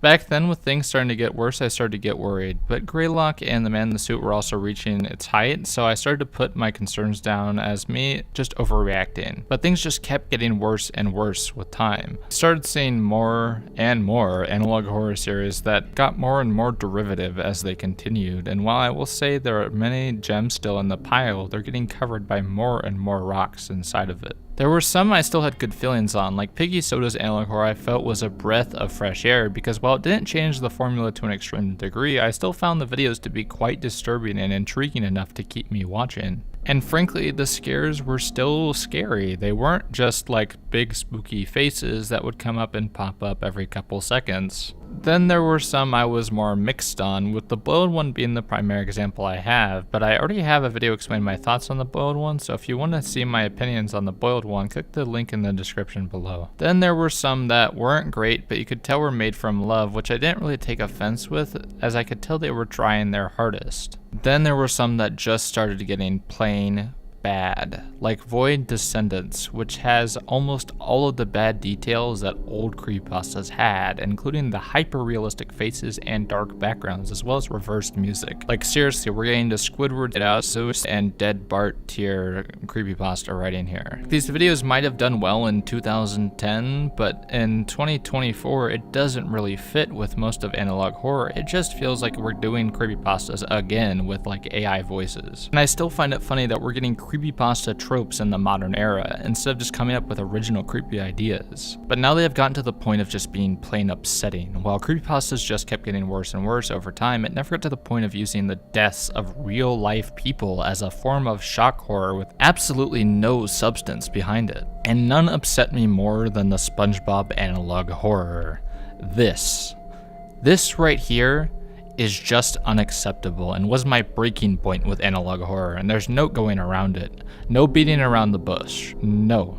Just no. I don't think creepypastas ever hit this level of low, unless I just have a really bad memory, which I very well could, so if I am, just correct me. This low is just plain wrong. Making a film essentially mocking the death of a real life person is just going way too far. No one even wants this, and rightfully I see people getting extreme backlash to the series, but I think we might just have gone too far with everything as a whole. And while I will never support the harassment of creators, I think that he just went too far on this. And in no way in my mind, this was an acceptable thing to do. It just seems to go a little bit too far. I think we need to reel it back a little bit. I think that horror needs to focus more on what makes something scary instead of just trying to shock the audience. And I think analog horror has strayed a little bit too far into the trying to shock the audience category. It's no longer trying to scare me, it's instead trying to shock me and disturb me. I love a lot of analog horror, and I love what it did for the horror genre on YouTube, but I think we need to give it a break before it gets even worse. Because it seems like every single new analog horror series that blows up gets more and more derivative than the last, and is falling into the same traps that creepypasta and mascot horror fell into. There's a reason that each new analog horror series seems to be getting more and more backlash, and because each one is just getting worse and worse, and then using their death of a real life people in order to be spooky is absolutely going too far. And because of that, I think I am done with new analog horror series for now, as unless there is an actually good series that comes out, then I am done with it. And unless we see something truly game changing, I don't see myself watching more of these, unless there's something like in the past that was really good that I missed out on. And I don't really find myself comfortable with covering this type of horror if they're going to be doing shocking things like this for no reason and seemingly mocking the death of the creator. And with a lot of new series, we are literally falling into the exact same tropes that we saw with creepypastas, and I'm just kind of tired of it, as we're getting back to the same old tropes of the hyper-realistic blood and creepy faces being used constantly. I might come back to it at some point, but for now I'm giving analog horror a break. I might still cover some older series that I think that are still worth covering, but I don't think I know if I feel comfortable associating myself with a group that thinks mocking the deaths of the creator is okay. And that's the end of the video, and if you liked it, remember to let me know down below, and I'll see you guys all next week.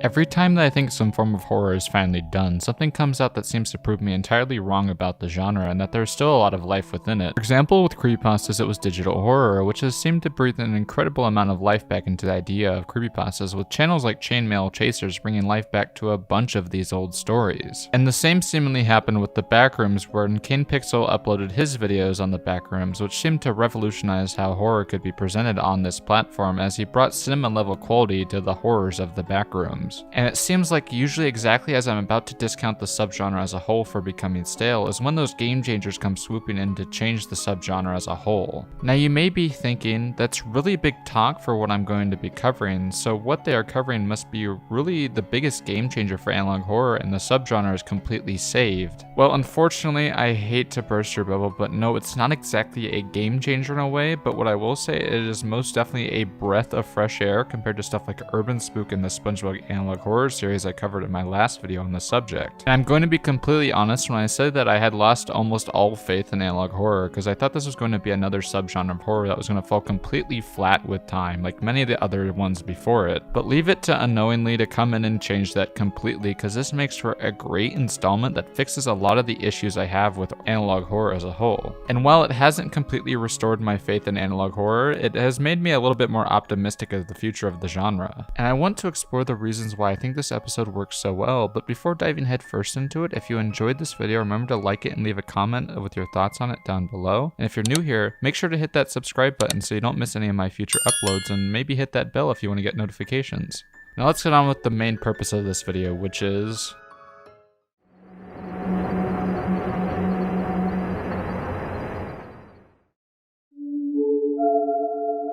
Now before getting into the describing of the newest episode, let's do a brief recap of what's going on with this series. So in the beginning, while filming the first Godzilla film, the suit actor collapses, and when they try to open up the suit, they find that he has melted into the suit, becoming one with it. And as time goes along, the behavior of the man in the suit begins to become more and more animalistic, like he himself is becoming part of Godzilla, like the suit is slowly taking control over him. And before long, the man in the suit is no longer even acting like a person, and is now just acting like a monster. This makes the line between whether he is human or purely a monster at this point getting more and more blurred with time. And it makes us question whether any remnants of humanity even remain within the suit. This all culminates within the filming of Raids Again that the man in the suit attacks the suit actor of Anguirus with the same sort of infection happening to the suit actor, making him meld with the Anguirus suit. After that is the filming of King Kong vs. Godzilla, where we see the man in the suit kill the King Kong actor, drowning him underneath the water on set. Then he begins to terrorize the workers within Toho Studios in order to show some sort of dominance within the corporation, as he is now slowly taking control of the movie sets that he is within. Finally, the man in the suit escapes the studio and begins to terrorize the people in the nearby town, as many people begin to spot the man in the suit in their day-to-day life, especially at night, where he's seen watching people from afar. In a last-minute attempt to try to save the man within the suit, they try to remove him from inside of it, which of course completely fails, showing that there is essentially no remnant of humanity within him at all. Then finally, within the filming of Godzilla vs. Mothra, which we see in the Mosura suit incident, the monster goes on a killing rampage within the studio, specifically killing 2 people that try to protect the suit actor of Mothra's larva. And because of the attack on the Mothra larva suit, we see that they have become infected as they become a cocoon on their own apartment ceiling. And finally, it's revealed that Toho is making a new film, which is of course Ghidorah the Three-Headed Monster, which it leads to the latest episode, which is called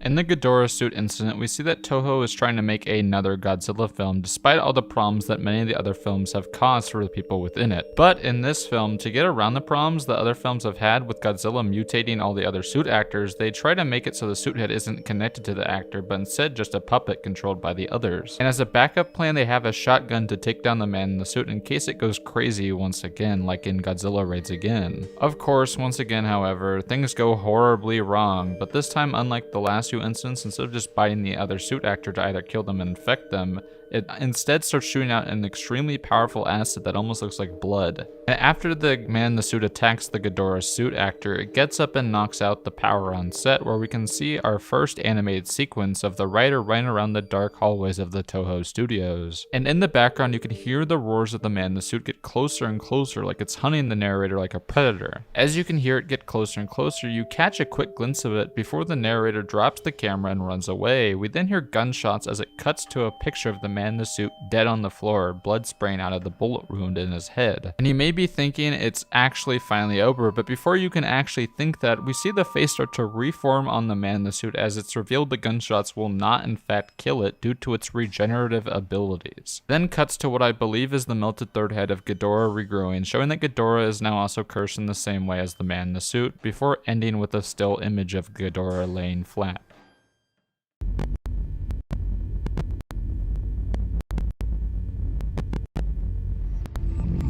Let's get this out of the way first. I really like this episode for the man in the suit, as this video is a step in the right direction for it, because it keeps with the innovation that each episode seems to be doing, because instead of just doing the same old thing with the text showing someone being infected and then revealing what they look like inside the suit, we instead get to see the man in the suit in action with the animation in the hallway. And the fact that each entry is adding something new, like the animation in this one, keeps what's going on interesting and keeps the videos from getting stale. And unlike UrbanSpook, which would rather tell than show what is going on, and instead uses shocking subjects to stay interesting, we see how the monsters are actually doing stuff in this, and it does a lot more showing rather than telling. Do not get me wrong though, there are still many points in this that rather tell than show, but there is enough visuals to go along with it that it makes it a better piece for the analog horror medium than anything that UrbanSpook has ever done. And then of course there's the scene down in the dark office spaces, which works really well, as we know how dangerous the man in the suit can be from past scenes, and while he is armed with a shotgun, it's still very tense because we can't see much in front of us, and we know he's a supernatural entity. He's not human at all at this point. And he could also miss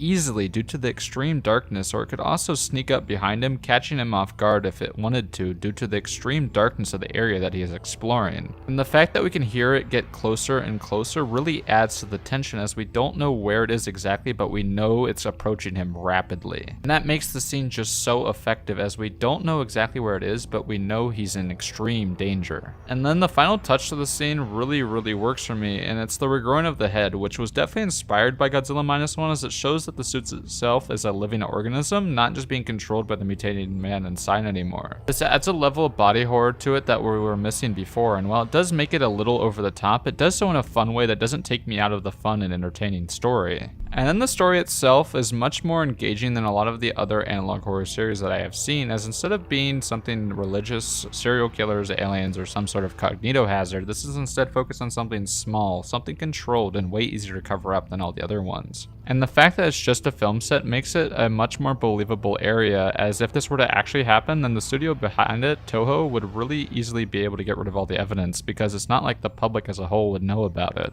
And it keeps the plot going in a way that makes sense, as we are seeing the films being made in the same sort of timeline as they were in our real lives, allowing an air of believability to the series as a whole, allowing it to be an effective parallel timeline to our own. Now, that's not to say this episode is perfect, however. There are still many problems I have with it, but nothing will be perfect, but I think that it could be useful going forward with the series. First off, I think Toho needs more of an actual reason behind creating these films, as there isn't exactly a reason given behind the continued creation of them, even though all these things are going on. Some ways I think this could be done is by having it so that the films became widely successful, therefore the company creating them continued to create the films because they see people's lives as expendable in order to make a quick profit from the film.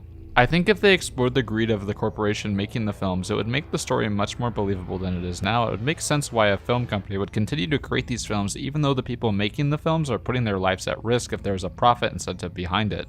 Another recommendation I would make is maybe make it more of a field report, because that would make more sense for the format that the show is taking instead of the almost journal-like format we've seen. For example, with the latest one, we don't know at the end if the narrator is still alive after what happened with its regrowing head, so if it was done with a more outside perspective, like a scientist describing what was happening on the sets, I feel like that would be much more believable, as it would make more sense why they were able to describe the things that are being shown. But these, of course, are just my suggestions. You could honestly just throw my suggestions out as nonsense. They are things that bothered me while watching as a writer myself, but they might not bother most people. That's just me. Now, for the episode itself on its own, I think it was a great watch and definitely my favorite of the series so far by a long shot. This series continues to show that you are still able to effectively show what's going on with the analog horror format, that you don't need to just have text on a black background to describe what's going on. And that makes it feel more like an actual short film. It's not just text on a background like many of the other analog horrors that we've been seeing. We're actually seeing like animation, for example, to make the story feel more full. And what also makes this episode great is that it's entertaining throughout the whole runtime. I've had so many times where I watch an analog horror series and I just find it boring and skip through extremely slow sections, while I find myself actually watching the whole thing with this one. But you may be asking, is it scary? Well, in short,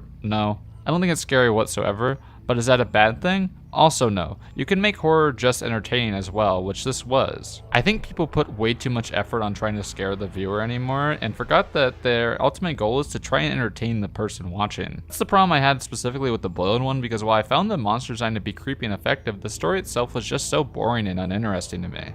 I think we need to collectively find a good mix, of course, with fear being important, but also trying to entertain the viewer. And I think that while a lot of films have perfected that, I don't think analog horror itself has really done that for me besides Local 58. But in conclusion, to anyone who likes analog horror, this episode is a much watch and is one of the best of the genre. 7 out of 10.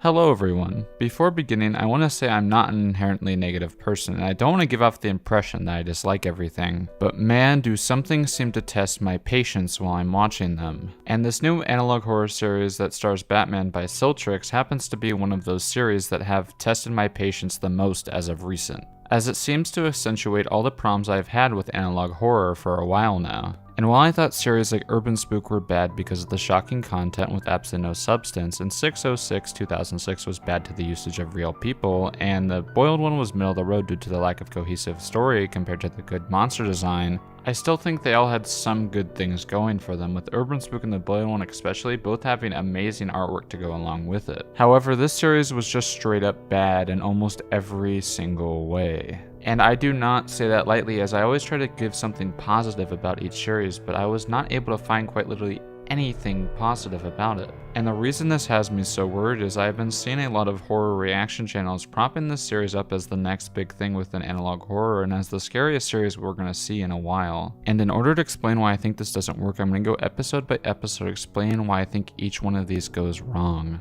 But before getting into all that, remember if you like this video to like it, and then if you are new here, subscribe, and if you really like this video, hit the bell. And I want to hear your opinions on the series down below, and let me know whether you think I'm wrong or if I'm right. Now let's get on with the explanation.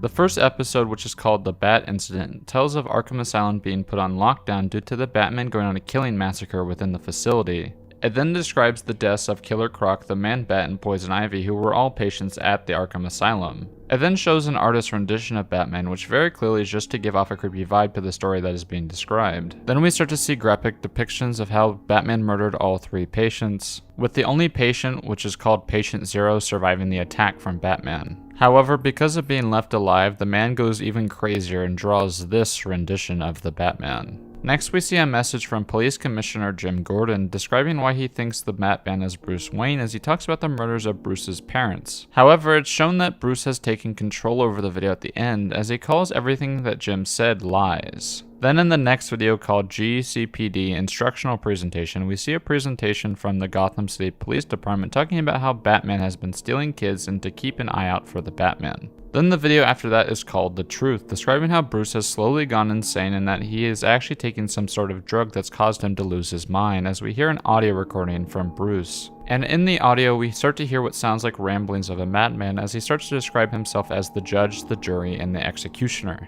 Next is the missing persons broadcast, where we see that a bunch of people have been stolen by Batman before once again being interrupted by Bruce by saying it's too late and showing a group of caskets underneath the house and a house on fire. And in the latest episode called Names, we find out the house that was on fire was the Wayne Manor, where an investigator goes into the caves under the manor and finds a list of names before being chased out by a weird group of people stuck underneath the house. While running out, he seems to run into Batman, who just seems to stand there and stare at him. This confuses him as he gets scared that he might be the next one stolen. It then cuts to a missing persons poster, heavily implying that the narrator himself was also taken by Batman. And that is all the series has so far. So now let's get into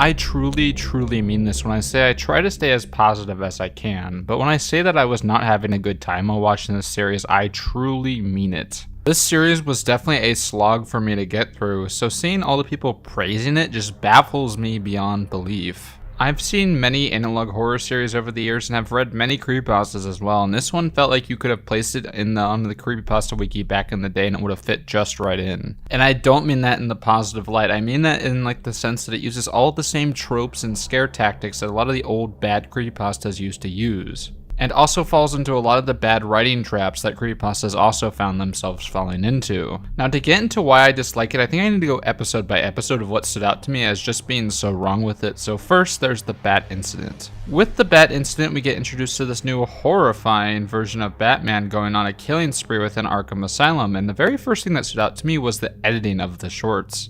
Because while the editing was definitely flashing and eye-catching while I was watching it, it stood out to me in a way that made it seem like it was trying too hard to feel seen. With a lot of analog horror, you really shouldn't be noticing how the editing is put together because it should feel like one cohesive piece. It shouldn't stand out as its own thing. There's a reason why editing is usually considered the silent part of the art form. And that's because if the editing is really standing out, it's removing your attention away from what you should really be focusing on, which is of course the story. And in the first place, the whole thing about analog horror is that it's supposed to try and feel like an old VHS tape, as it plays off the weird and creepy aesthetic a lot of those old PSA VHSs had that we were shown in school, for example. But this didn't really feel like that. Instead, it just felt like a TikTok edit trying to emulate the style of an analog horror. It truly felt like they just made it and placed a filter over it, and that was it. And the constant screen shaking was distracting way too much, as there wasn't any eeriness to it, and instead just felt like it was just overtaking what we were watching. Then there's the description of the murders, which harkens back to creepypastas like Jeff the Killer for me, with the over-detailed descriptions of the murders for absolutely no reason.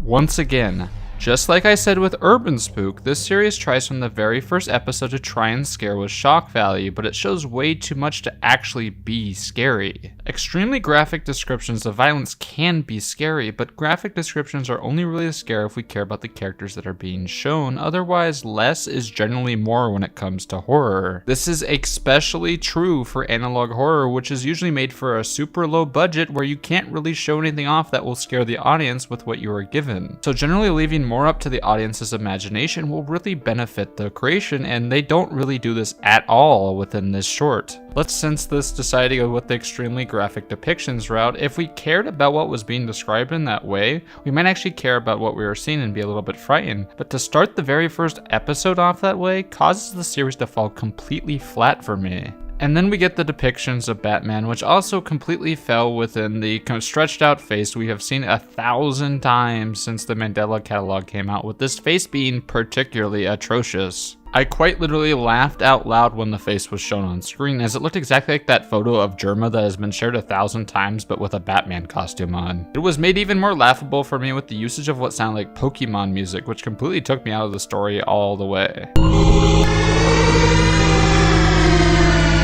See, using royalty-free music is fine, but the problem is when it's so recognizable that you can recognize it from something else, it kind of ruins it for other people. Especially when that thing that you're using it from is usually associated with a kid's game, not something that is frightening whatsoever. The next episode also didn't do anything for me, because is Batman supposed to be supernatural in some sort of way in this universe, or did he just mess with the video that we saw? This doesn't get explained, and that's fine, but it just seems like they just wanted to find a way to use the common tropes that we've seen 1,000 times already in other analog horror, and besides that, nothing really happened in the episode. It just tells the story of Bruce Wayne's family being murdered like every other Batman story, and not really much for me to add here. However, the next episode for me was my complete tune out, as after that point, I didn't think the series could really be saved. We have seen this tired old trope of children being stolen for at least a decade now, with 1999, and speaking of 1999, this episode seemed like it was just trying to do what it did, with like a parental figure stealing kids and killing them off, but did it in a way that's way less interesting,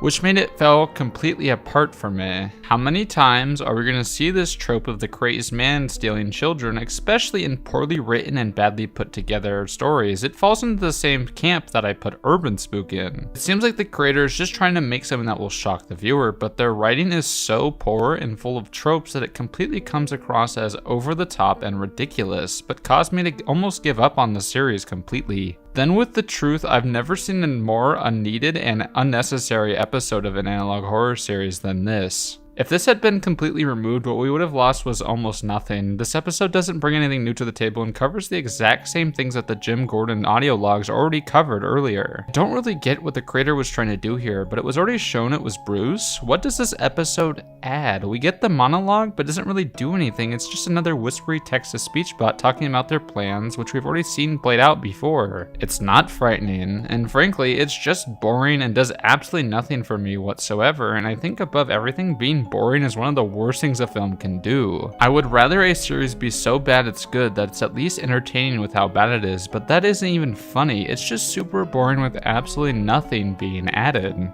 And with the next episode, The Missing Persons Broadcast, it's more of the same, with detailing the people that had gotten stolen being shown buried in the caves underneath the Wayne house, and it makes me ask, what is even the point of this series anymore? Yes, we know that Batman looks to be killing and stealing kids.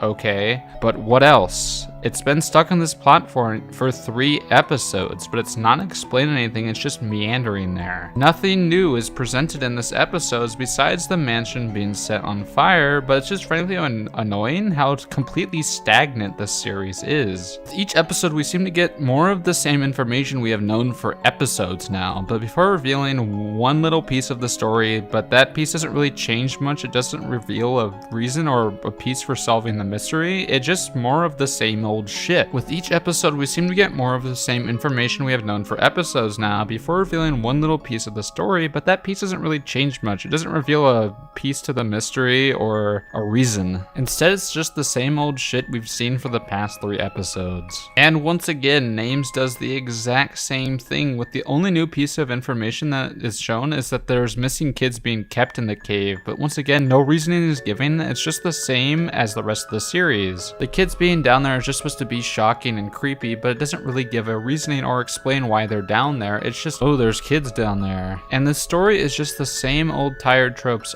over and over again with an occasional jump scare thrown in. And speaking of those jump scares, every single one of them fails to be scary. And I don't like jump scares, and they don't really get me, but I don't see how any of these jump scares would ever actually get someone. It's generally just some creepy music in the face stretching we've seen 1,000 times before. They're not scary anymore. And you can see them coming from a mile away and drag you out of the story completely while watching and just make the story wallow in its failed scare attempts every single time. Now, what are my thoughts on the series as a whole? Well, I think this frankly needs a lot of work in order to be saved. It falls completely flat in many ways to me and falls into the same old tropes that we've been seeing since the 2000s. And many of the episodes don't add anything to the story at all, coming across as just filler and nothing else. And because of all that, I feel like I have to give this the lowest score I've ever given to an analog horror series in any of my videos, and I feel really bad about doing this, because even by analog horror series, this one is awful. But I really don't like giving low scores, but I think in order to get through the point that this is not what the direction that analog horror should be heading into, I need to give this a low score so people can see that this is not what you should be doing. But this is still all my opinion, so you can completely disregard this, it doesn't matter, I'm just a YouTube reviewer. But because of all the reasons I listed, I think I need to give this my lowest score of a 1 out of 10.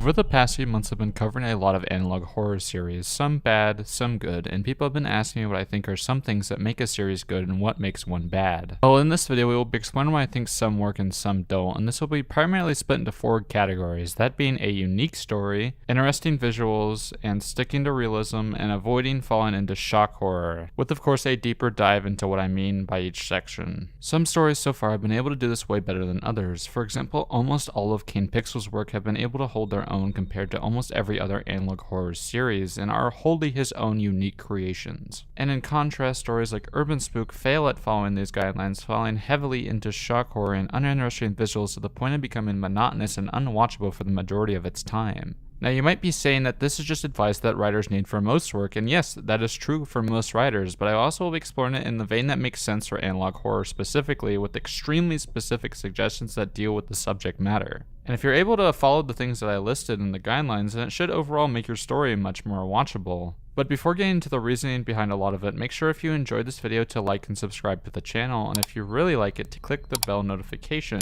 Also, let me know if you agree or disagree with my opinions in the comment section down below. Now let's begin with the actual video.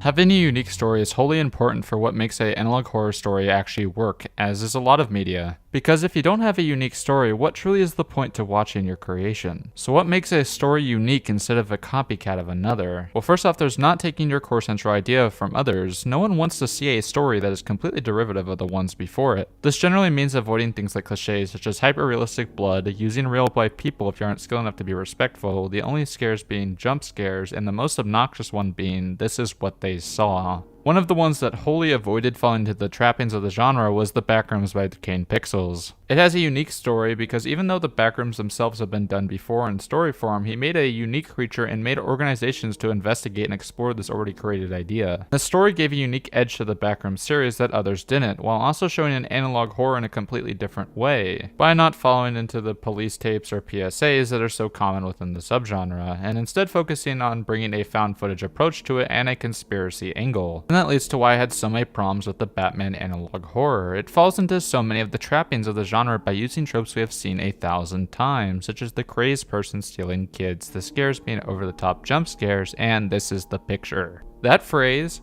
makes absolutely no sense to use within a police PSA, and there is absolutely no way to take that phrase seriously after UrbanSpook butchered it.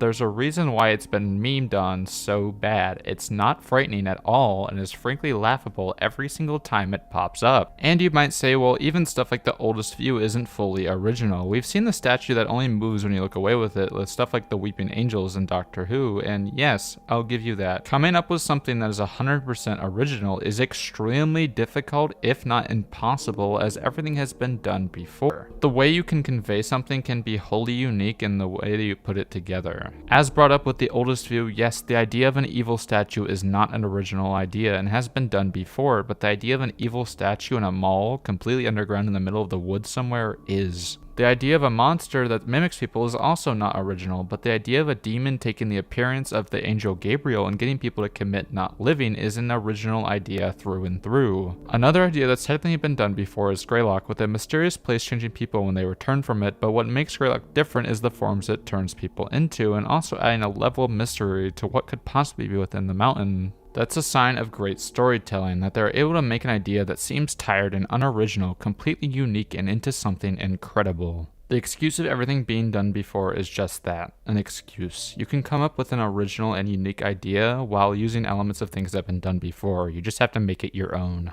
And with that, we move on to...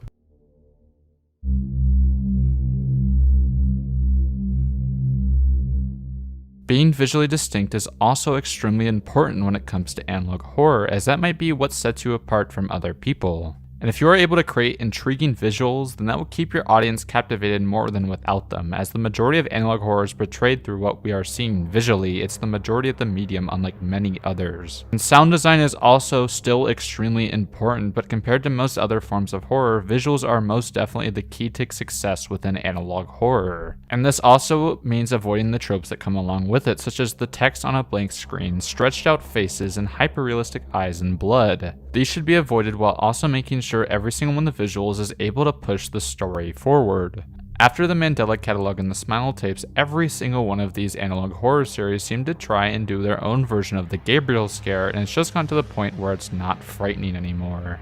And as I said with the Batman analog horror series, all of these stretched out faces are just becoming versions of the Germa Sus meme. There's nothing scary about it. Move on from it, please. If I see that stupid stretched out face and you don't have a damn good reason for it, in my head I'm immediately deducting points and checking out from your series. For visuals, once again, Greylock stands above the rest, with some of the creepiest and most original monster designs of any of the analog horror series, and keeps you engaged the whole time, just through visuals. Local 58 also has engaging visuals to go along with its unique ideas, no text on a black screen, instead conveying everything we need to know through television broadcasts. And that leads to discussing the text on the black screen. Seriously, we need to move on from this now. It's lazy and bad storytelling if the majority of the video is just going to be text on a black screen. No matter how interesting or intriguing the idea is, the question is going to come up, what is even the point of this being a video? People seem to be forgetting that horror doesn't even have to be a video format. If it's just going to be a story on a black screen, seriously just upload it to No Sleep or the Creepypasta forums instead. Not to sound too harsh, but there is absolutely no reason that the majority of your story should be text if you're going to make it in the video medium. Take the Spider-Man analog horror for example, and to other people recommending me that in the comments of my last one, thank you, that was one hell of a watch. The majority of the series is quite literally white text on a black screen with one scary image at the end, and it's so monotonous and boring that I literally couldn't get past the first few episodes. It wasn't just made into a creepypasta is beyond me, and if that's what the majority of your video is going to be, just do a creepypasta or No Sleep, please. Now, that's not to say any text isn't bad. I still find like stuff like the Man in the Suit interesting, even though the majority of the episodes still have a lot of text. But the Man in the Suit also has interesting visuals that convey what we need to understand that the story itself isn't able to. And that's the other thing, the visuals need to be able to push the story in a forward direction. As much as I'm not a fan of the boiled one phenomenon, and I think it's extremely mid, the visual design of the film is excellent and convey everything that we need to know about the story in order to understand it. Same with the Mandela Catalogue. As much as you might not like it, the way that he is able to push the story along through just visuals is impressive compared to many other videos in the medium. Every single thing that we need to understand the story is conveyed through just visuals alone. And that's what separates a lot of the higher quality analog horror. That ability makes or breaks a lot of these series. And next, let's get into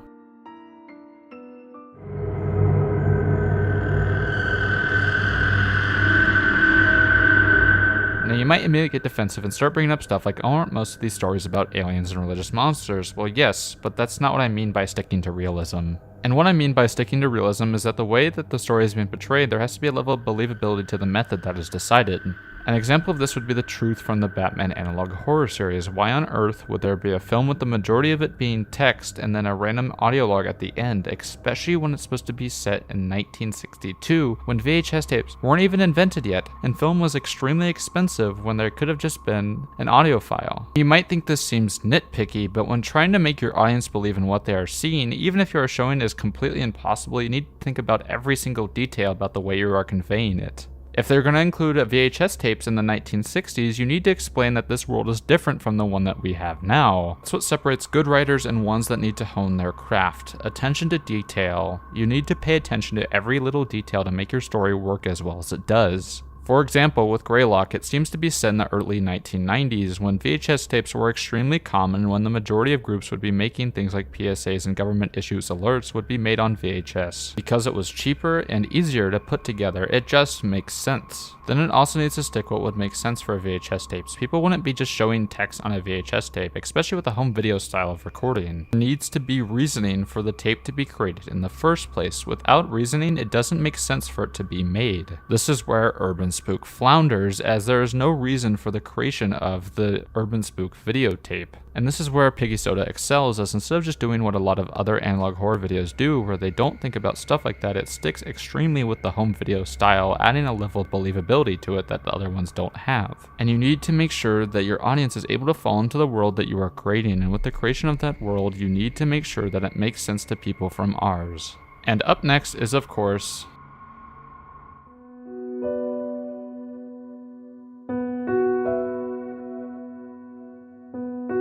I already have a full video explaining why I'm not a fan of shock horror with no substance, as it's just a lazy way to frighten the viewer and doesn't really do anything to make the story actually interesting to watch. But to reiterate some points of that video, this is why series like UrbanSpook and the Batman analog horror fall flat to me. There are no stakes within those stories. UrbanSpook especially fell into this trap, with each new episode just revolving around one shock incident after another.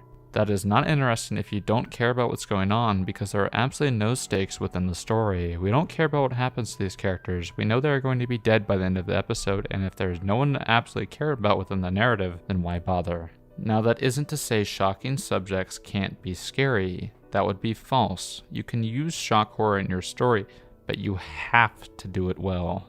Topics like CSA and committing not living should not be brought up in a story and just glossed over. This is one of the absolute worst things that someone can do, and you just can't use it as a trope to shock people. If you absolutely must include it in your story, make sure you have the writing chops to back it up. There is also boundaries within shock that generally should not be crossed. Look at 606-2006 for example. It uses the death of a beloved cartoon creator in order to get a rise out of the audience. This is not scary. Frankly, it just makes you a bad writer if the only way that you can actually scare someone is through shock in the audience.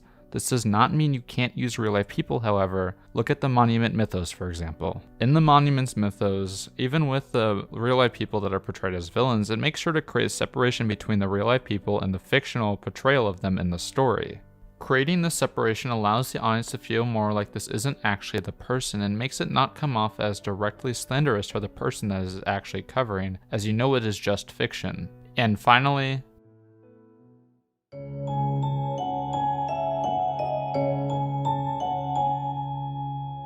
now, to conclude this video, if you're able to follow all 4 of those guidelines, then you should be able to make something that stands out from the crowd and make something of a higher quality. But of all the things, the most important thing when creating an analog horror is of course practicing, and as the phrase goes, practice makes perfect. And with keeping all that in mind, thank you all for watching. I just want to say thank you all for joining the channel. Considering less than a month ago I was sitting at 950 subs and now I'm at 3,000. That just never ceases to amaze me. So thank you all for watching, and make sure to join the Discord server in the comments down below. We have a lot of fun discussions with one another, and I'll see you all next week.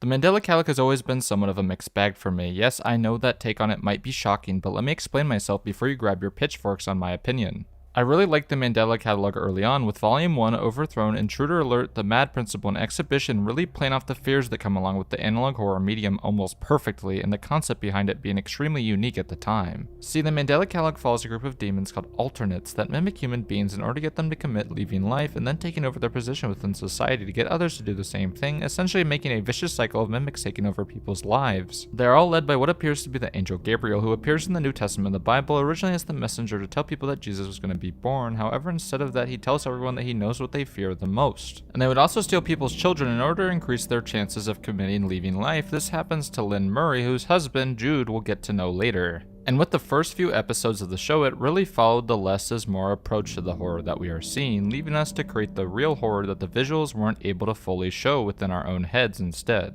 It also stuck quite strongly with the idea of analog horror more so than other stories at the time, presenting things as PSAs and home videos in a realistic and interesting manner that a lot of the other series were not doing. But then with Volume 2, things started to become a little bit too much for me, as it was really leaving the analog horror format and instead was starting to become what I would best describe as an analog creepypasta, using spooky faces as primary scares instead of the atmosphere, and cheesy and overdramatic line readings and over-explaining the scary ideas within the story. What made the first few episodes so scary was the fact it was able to keep the ideas somewhat ambiguous, leading to a lot of the horror coming from the fear of the unknown, but with the over-explaining the series gradually fell into, it causes the fear of the unknown to completely and utterly disappear by the end of it. And the scares themselves just seemed to get weaker and weaker with time, as while they became flashier and better visually, they lost a lot of the fear and intrigue that came with the original scares because it seemed like they were trying too hard to show off. This might sound crazy, but while the original Gabriel face is a little goofy, I think it does a better job at spooking the audience than the hallway scene in Volume 3 does. Now, that's not to say I started to dislike the series, however. I still very much liked what I was seeing. It wasn't overly goofy like a lot of the other stuff at the time was, but compared to what the series was before, I think it lost a lot of its charm. And that's not to say that all the scares failed. I really liked the scare in Volume 2, with the preacher whispering to Adam being a highlight to me, as the appearance of the creature really stuck with me, but I think a lot of the scares just got a little too much. Making something truly scary involves following a balance. Making something wholly unscary on purpose will do just that, make it not scary, but trying too hard to make something frightening design-wise can also make something feel too unrealistic and trying too hard, thus also making it unfrightening. And the heavier focus on acting, which was unreliable at best and bad at worst, and making Gabriel more of a visible character rather than just an outside threat, removed a lot of the fear factor of the original episodes, as what made Gabriel so scary is that this demon was able to push out God and taking over, and instead replacing Christianity with a version that worships demons over everything else. The later Mandela Catalogue fell into that a lot for me, and the way it tried to stick to the analog horror format while completely leaving the ideas of the medium behind didn't exactly work for me. Because of that reason, I kept asking myself, would the series work better if it just left that analog horror medium completely and moved on to a more experimental style? And oh boy, did Alex Kistner answer that question. Before your comment, yes, I know about the situation that happened, but that's not what this channel is about, so I prefer not to discuss it. But before getting into Volume 5, make sure if you like this video to like and subscribe if you are new to the channel, and also let me know your thoughts on Volume 5 in the comment section down below. I really want to hear your thoughts in the series, as it's interesting to see all the different opinions surrounding a video. Now first, let's go over what happened in Volume 5.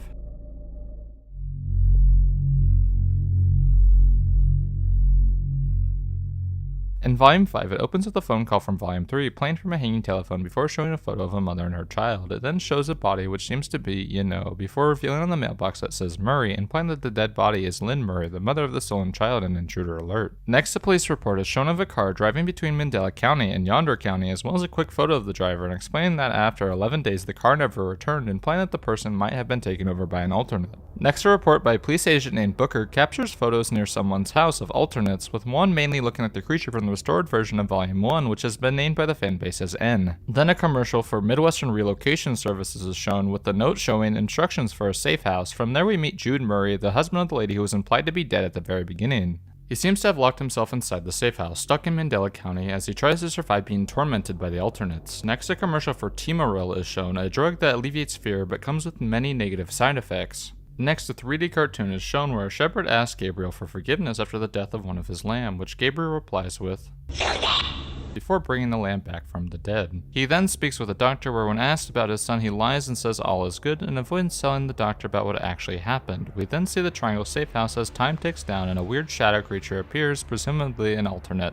It then cuts back to the shepherd as he talks to a farmer who has no crops and gives her some crops, but Alex generally leaves her eyes usually in the dark. I think the dark eyes usually might mean that she is an alternate instead of an actual person, but we'll see later on. However, he explains that the sheep is beginning to act strange, with the sheep most likely being an alternate as well, and the shepherd is then tied to a ball and chain and questions Gabriel on his holiness. Jude then gets a call from someone asking about how his new house is, where it's revealed that Jude was blocked by someone from leaving the safe house. It then shows Jude's pill bottle, where we see his name is Judas, as the guy tells him to do what he needs to do and calls him a deadbeat. He opens the door to the Mandela County police, where he has an awkward conversation with Thatcher from the previous episodes, but with awkward dialogue which, if it was done purposely, then it might mean that Thatcher has an alternate. Then Jude struggles to stay awake before finally passing out and seeing Gabriel. Then some weird trippy visuals happen and the shepherd gets captured by Gabriel. Next, finally Jude seems to have completely lost it, having a mental breakdown as an alternate breaks inside, causing him to completely lose it. The creature then begins to change in appearance as Jude starts to scream, repeatedly cutting between the monster and someone committing not living. It then ends with what sounds like Judas dying on the floor as he calls out for help from anyone that is out there. And now with the recap done, let's get on with the analysis of this episode and my thoughts on it as a whole.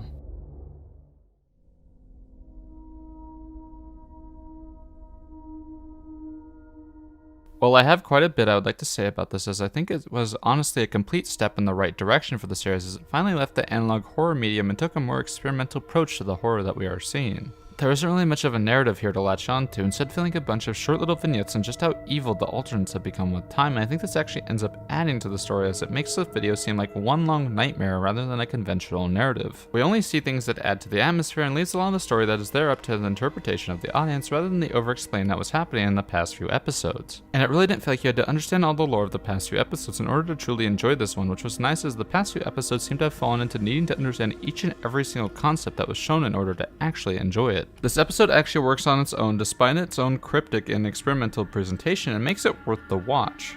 And honestly, leaving analog horror behind was probably the smartest decision that Alex made with the series, as each episode was just using the analog horror format in order to make it easier for people to understand, but not making it truly make sense for it being in the analog format. By making this swap, it allows the series' creativity to flow out in a way that the analog horror format was holding back on, and truly makes the Mandela Catalogue its own thing and having its own identity that the past few didn't have. And the scares in this one actually seemed to work for me, as I really like the scare with the Gabriel figure getting more and more distorted as time went along until it turns into a full body horror monster by the end. And then the design of the home being a triangle is extremely important, as triangles with the point up means safety and stability within visual design.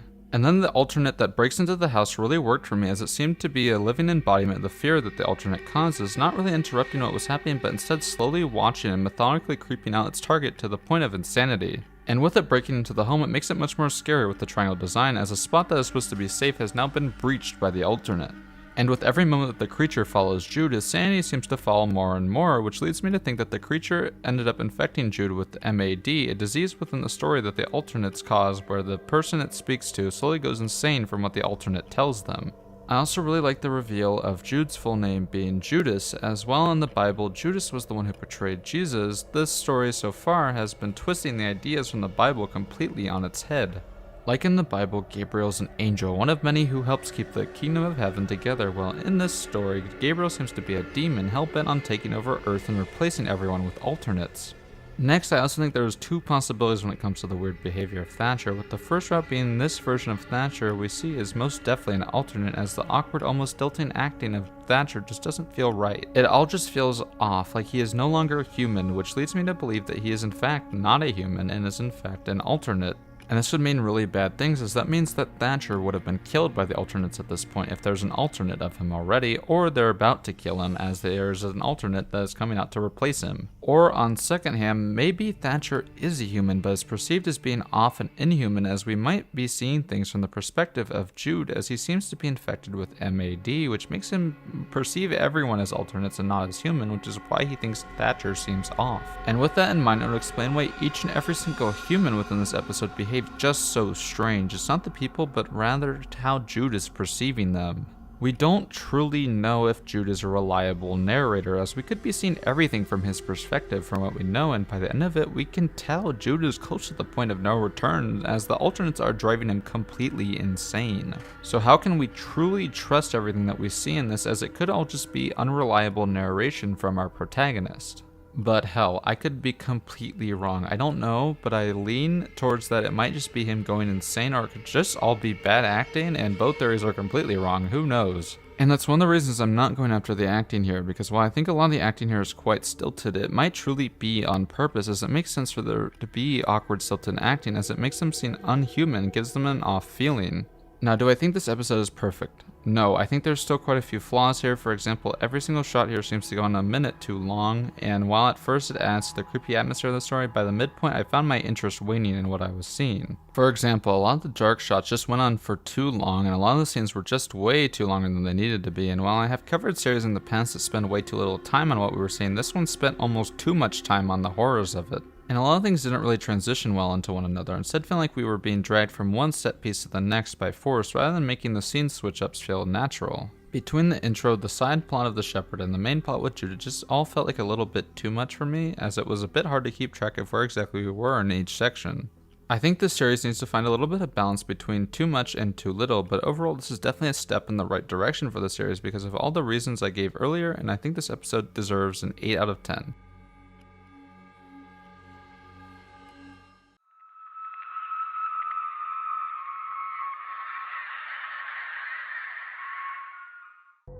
The new UrbanSpook episode is interesting, to say the least, but it still holds many of the same issues that I had with the series so far. But first, let's get into the history of UrbanSpook here a little bit before jumping right into the new episode. See, UrbanSpook follows a police department investigation as they are trying to find a serial killer who leaves paintings behind at each of the locations that the murders occurred in, with disturbing names correlating with how each person was killed. Generally, the people are found mutilated, to say the least, as the story would describe what happened to them in extreme detail, leaving no part out of it. The story became infamous, however, with this painting especially, which alludes to the essay of a child, which caused a wide amount of backlash to be brought against the series as people started looking at the flaws within it. The backlash it garnered mainly had to deal with the poor presentation and story that was within it, as many of the parts were just so over the top and graphic that it almost became comical, and it was a really bad presentation for the level of detail that the story was describing. For some reason, the extreme level of disturbing and extreme ideas within the series was too much and was not really dealt with well in the series as well. But if you really want a deeper explanation on why this is so bad, watch the video I made on the subject already. I go into a deeper exploration into the story and why it just doesn't work.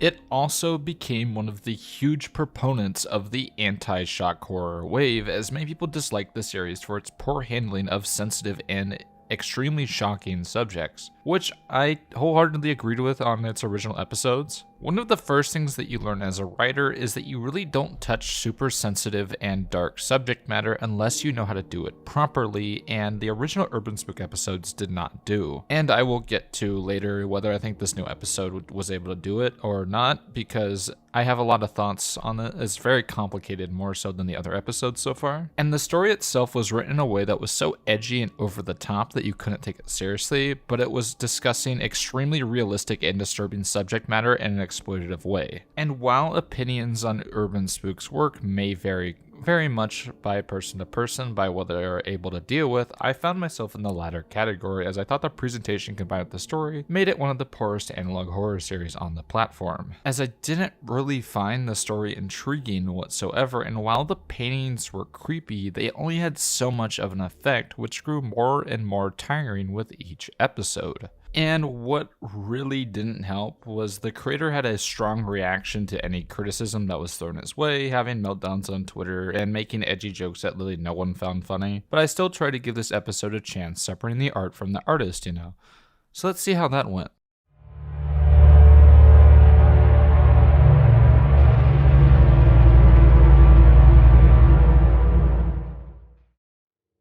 The episode begins like many of the other UrbanSpook episodes, with the police investigating an abandoned paint factory where they find many more disturbing paintings, photos, and bodies from the serial killers. If you've ever seen an UrbanSpook episode, you know how this goes. Many of the bodies, like the other episodes in the series, are mutilated beyond belief, with many of them being in pieces that almost feel like parts of a puzzle. While there, they find a wife and husband tied up human centipede style to a chain, the other half of the Beck children sewn together, a police officer who had been missing since meet, and many more bodies strewn around inside the factory. While exploring, they find a wall covered in writing, with one phrase particularly standing out, that of course being, "Once you've been to hell, you never come back." The police recognize this as one of the survivors of the previous attacks, Tina Rosenberg, had said the same phrase during an interview on her attack. Because of this, they send a police officer to do a wellness check on Tina, where when walking in, he comes upon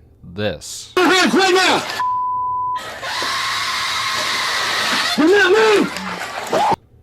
While freaking out over the screaming lady, the officer shoots one of the killers and then arrests the other, with the faceless man revealed to be Bill Collins, one of the police officers who had been missing while his whole family had been murdered, meaning that Bill Collins had probably murdered his family in order to go on a serial killing spree with this other girl. The other killer is revealed to be named Mona Lanius and also a girl. Mona then confesses to the officer that she has killed hundreds of people as the video turns to red.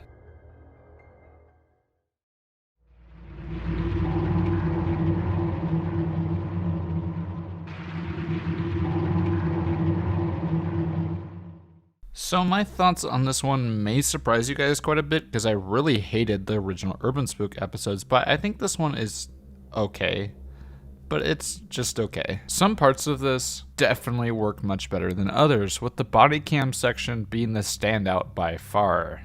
I actually applaud the bullishness that Urban Spook had with this episode, as instead of toning it down at all, he instead turns it up to 11, giving us one of the most graphic episodes in the series thus far. But this time we actually see everything that is happening, and all of it is shown in extreme detail. He does not fret away from showing this. I was honestly surprised that he didn't try to tone it down even a little, because it seems like besides that, they had actually listened to a lot of the criticism that had been given to them, but he really doesn't tone it down at all. It's almost to the same level as the Lighthouse and the Walls episode. Like, it's just that extreme again. But I think it's a much less offensive example because the presentation is that much better. But while I think the writing still sucks, the presentation is much better and much more interesting this time around. For example, the body cam scene is exceptional. Even with some of the movements being a little goofy, I can look past that with just how off-putting the characters are designed, along with the constant wailing of Tina as she bleeds out on the bed. It seems like Urban really leaned in on the praise for the phone call sequence from family with this sequence, as it really accentuates all the best aspects from the past sequence with the raw brutality and emotion on display as these characters experience the worst moments of their life. It is a brutal moment, and I won't hold back on that despite my past criticisms of the series. I give it the credit it deserves. Great job with that sequence. I think it would be a disdain for me as a critic to not give credit where credit is due. So separating the art from the artist, I think this sequence is excellent and makes the episode worthwhile watching for analog horror fans as a whole. But for the rest of the episode, on the other hand, I really cannot say the same. It's just more of the same stuff. The first 7 minutes are the exact same thing that Urban has been doing for the past 8 episodes, except the image is a video this time. It is still boring, over-the-top descriptions of the murder that we have seen before. I will repeat my criticism from the first Urban Spook video. Once you do the same scare style over and over again, it's not scary anymore, it's just boring. This is why I'm personally not exactly a fan of shock horror, as it's mainly just like someone in your face being like, "I'm fucked up, guys, aren't I? Aren't I, guys? Ooh, be scared of me. I'm so gross and shocking." While this episode really turns that up to 11, I think the first 2 episodes have desensitized me to the story too much, as I don't find any of the descriptions particularly unsettling anymore, which is why I think the police tape is even more effective, as we are actively seeing one of these excessive murders in action. This is something much more frightening and is a good change for this series as a whole, but the rest of the episode sticks in the same groove that the other episodes had been in. Cause oh my gosh, this writing is just as bad as the other episodes. The episode almost seems like Urban is just trying to get the series done with at this point, as the bodies seem to be a loose way of tying all the loose ends together as quickly as possible, with the factories having almost every answer that the police need to understand the case now. And it still has that emptiness and soullessness that has characterized the series thus far. We are just seeing horrible act after horrible act, but little reason is given why we should care for these characters at all. Which I understand that UrbanSpook is trying to show what real life is like. It's just a horrible serial killer doing horrible things. But it just doesn't make for an interesting story to watch. So this series still bothers me completely from a writing perspective, as there isn't much for me to care about while watching. Many of the characters that are killed I don't even remember the names of, with me coming to the realization about Collins by having to go back and rewatching the other episodes. There's just nothing for me to latch on to. Every character in here is completely forgettable. There's just no weight behind every scene, and the series just feels like we are going from one crime scene to another with little to no interesting information in between. And it's felt like that for a while now. Many episodes have been that super confusing, nothing really much going on, and nothing really being added to the story for a while now, but this episode is the same as that. So while the sequence in the home is unsettling and extremely well done and even interesting, I still just don't find the series that interesting as a whole. The story still reads like it was written by a 14-year-old, it's still that super edgy writing a la Jeff the Killer, it's just not really well written at all. And yes, before I hear about this 1,000 times, I know this is a shocking series about horrible things. It's not meant to be super eye-catching and all that. But while it's visually interesting, it's not completing the second aspect of filmmaking, which is to create an entertaining piece for the audience, which this is just not entertaining. This might be entertaining for like true crime fans, but for the analog horror medium, it doesn't really make sense. But in conclusion, the episode is still a confusing mess, but has one of the best sequences in the series thus far, with the last 3 minutes really being a standout with the series as good, if not better, than the phone sequence from Family. But with all the other issues within the episode, I still would have to give it a 4 out of 10. But for a reminder, this is a much better score than given the episodes before, with my original rating being a 1 out of 10. So if UrbanSpook could keep working towards making stuff like the phone call and the body cam footage, then they might just have something truly interesting on their hands. But we'll just have to wait and see. And with all that being said, let me know down in the comments your thoughts on the latest UrbanSpook episode. I'm almost 100% certain that this latest episode is going to be pretty divisive, as it's in sort of a strange limbo for me personally. But remember, if you like this video, to click that like button and subscribe if you aren't already. And I'll see you all next week.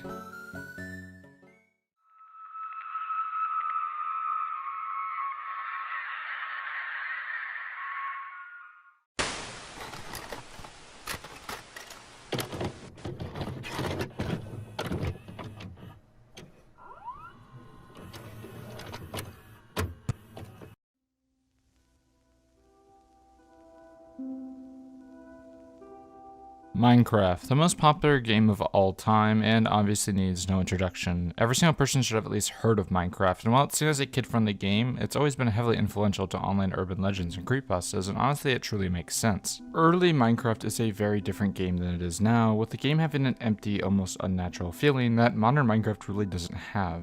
It truly just feels like a different game, with early Minecraft having only a couple of things populating the overworld and strange things populating the landscape such as empty villages and abandoned temples. But there wasn't truly anything creepy in original Minecraft. We even covered Herobrine last week, so unless that's real, then there's really nothing to be afraid of. Or is there?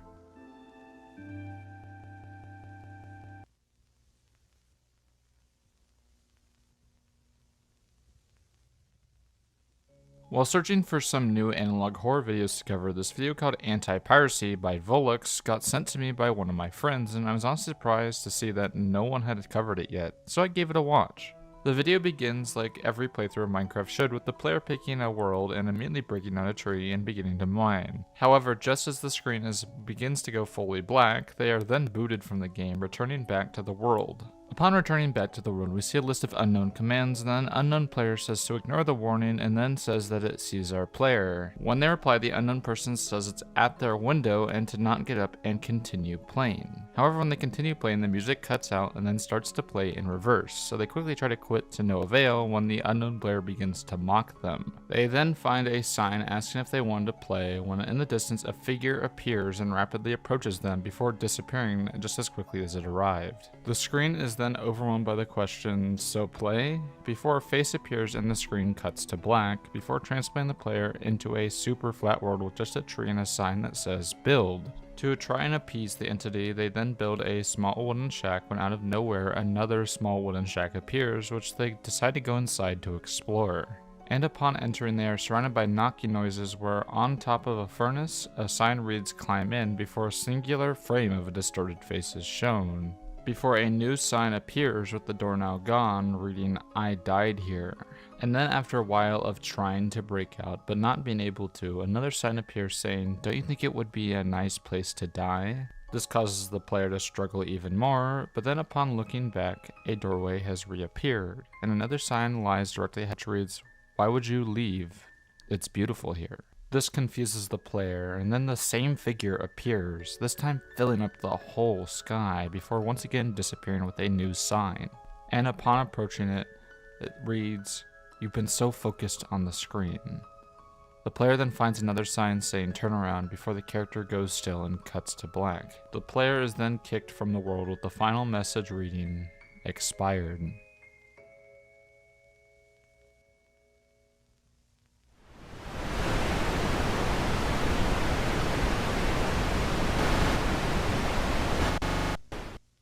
This video is extremely interesting to me, as well as a lot of things that I would like in it, such as a weird creepy atmosphere, no useless scares, and is generally well made. I still just don't think it works. But first, let's look at the positives. First off, the atmosphere that is built here is effective, doing an excellent job at portraying the emptiness of early Minecraft, especially when the sound goes out and the render distance is lowered to the earliest setting. It does a really good job of capturing that eeriness and loneliness that comes with early Minecraft, especially in the later half. This makes the fourth wall break that much more effective, as you're already put on edge by the eerie atmosphere, so when the creature reveals that it can see the player, it's legitimately affected. Now, is it super effective due to the way the scare is portrayed? Not really, but the atmosphere helps boost it past being a subpar scare. Then there is the loneliness that is portrayed, as you feel like they are completely alone, especially when they get sent to the super flat world. There is nothing surrounding them for miles, they are completely and totally alone with nowhere to go. Super flat worlds are really good at conveying that because there really is nothing around you. It's completely flat. It's all on your own. This makes it seem like the entity is almost playing with our protagonists, toying with them while it has complete control of the situation. The player is completely in the dark. They have no true idea of what could really be happening. Then there is the way the entity is portrayed itself, not really being seen directly till the halfway point, and with the way it is portrayed, it doesn't seem like it wants to interact with the protagonist, instead wanting to just watch them from a distance. I really feel like the single second frames really add to this feeling more than anything else, because it reminds the viewer that it's always there. There is no true escape from it. It also works as a good fourth wall break because it seems almost like the creature knows that we are watching the video and is tormenting us as well. But besides all of that, there really isn't many other positives that I see within the story, with one issue coming up in my brain first as making absolutely no sense. That, of course, being, this has already been done before and it's almost a direct copy of something else. Now, this does not mean that I am claiming this is plagiarized. I am not. However, I cannot help to notice the extremely uncanny similarities to No Players Online, even down to the video using the exact same scare and model as the game, with the way the creature interacts with the player seeming a lot like the way the game's creator interacts with the player in No Players Online. Like, this almost plays like a one-to-one recreation of that game besides the second half. And I really don't know if this was trying to do this intentionally, like it was trying to recreate it, or it was just trying to pass it off as being a different thing, but who knows. This just could be something that is only bothering me, but when I see these extreme similarities, it somewhat irks me because it doesn't really feel like its own thing. I assume this is done intentionally due to the usage of the exact same model, but with a slightly different face, but you never know nowadays. No hate towards the creator of this, I must reiterate, it's just something strange as it just seems to be a Minecraft version of that game, which I already have covered in my retro horror games video in much more detail, which I will link below if you want to check it out. It has many more retro horror games that are that same style as No Players Online, so if you want to see more about that game, click that video. But this truly just bewilders me because it makes me ask what the point of this video truly was. If I wanted to see the story of No Players Online, I would just play No Players Online, as its storytelling and pacing is much more intriguing and interesting than the plotline in this one. The decision making behind this video just truly confuses me on multiple occasions, not just with that, but with some more stuff as well. Another thing about this video that confuses the hell out of me is, why is this an anti-piracy video? The anti-piracy portion doesn't really add anything to the story whatsoever. It confuses the hell out of me and completely why it was included. It's only used for a maybe 10-second gag, and that's it. It doesn't add anything. Then there's the question I would always ask is, I see something like this used in the analog horror format, and that's, why would this be made into a VHS tape? It does not make any sense for this to be in the VHS format at all, due to it being Minecraft. VHS is an obsolete format, so the usage of VHS for telling a modern story just doesn't make any sense to me from a storytelling perspective. And yes, I understand that VHS tapes are like the new in format for YouTube horror, but I think generally the format is more of a hindrance here rather than adding to it. It makes a lot of the text illegible and generally makes the viewing experience worse. I also think it would have just worked better if it had just been an older version of Minecraft, as it would have had those memories of exploring those old, almost abandoned worlds more related to the story, as old Minecraft has that atmosphere pre-built into it. Then there's the scares themselves. Oh boy, do not even get me started on these. First off, there's the figure, which is ripped directly from No Players Online, like a genuine one-to-one of the scare from that game. Like, that scare has not an ounce of originality to it. It is completely ripped from that game. It is not even original in any slightly way, besides that little face that they add onto the top of it. And while I see many people in the comments praising the scare, I truly do not understand the appeal of it, as it's already been done before and better in No Players Online.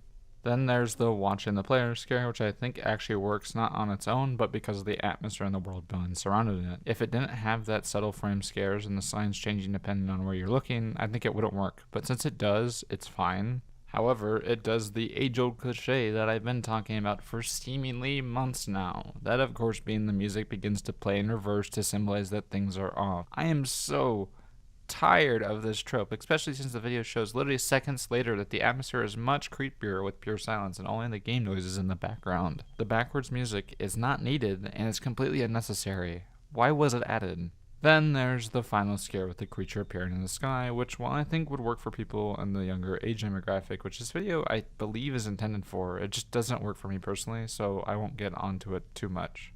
And to add to that, I really could not understand the vibe that this video was going for, as is elements from stuff that are intended for older demographics, but the video as a whole comes across as almost slap content, where it's made purely just to scare children. It doesn't seem interested in trying to tell an intriguing story, instead just trying to scare people in the most boring and safe ways possible. It comes across like a lot of those older Minecraft horror and .exe games, which almost make me wonder if this video was intended to be a parody of sorts, but I'm truly not sure. And in all honesty, this video just left me extremely confused all around. I don't really understand what it's trying to do at all. Don't get me wrong, I understand everything that happened in the video, but I really cannot understand whether this is a genuine attempt at analog horror or instead clickbait content intended for children. I'm really not sure. And with all that being said, to wrap this all together, this video seems to get the first step done, which is building an affected atmosphere, but fails at the second step, which is paying off on the atmosphere, as there isn't really any truly disturbing payoffs here. Due to all that being said, I would give it a final score of 4 out of 10, and thank you all for watching, and make sure if you made it this far to hit that like and subscribe button, and make sure to comment your thoughts down below, and I'll see you all next week.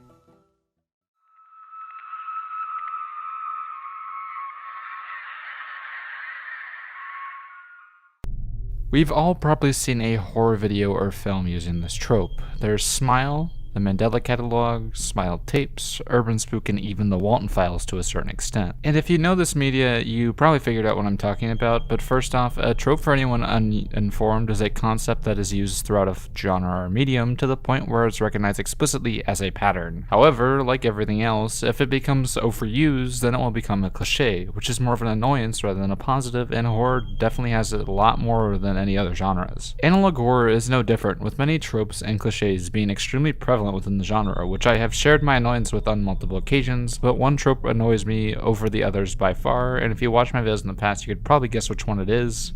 And that, of course, is the usage of distorted faces to trigger the uncanny valley. This may surprise you that this annoys me, as I've made a whole video on a branch of horror that uses tons of the uncanny valley and why it frightens me so much. But at this point, this particular branch of it just doesn't really work for me anymore. So what is the uncanny valley?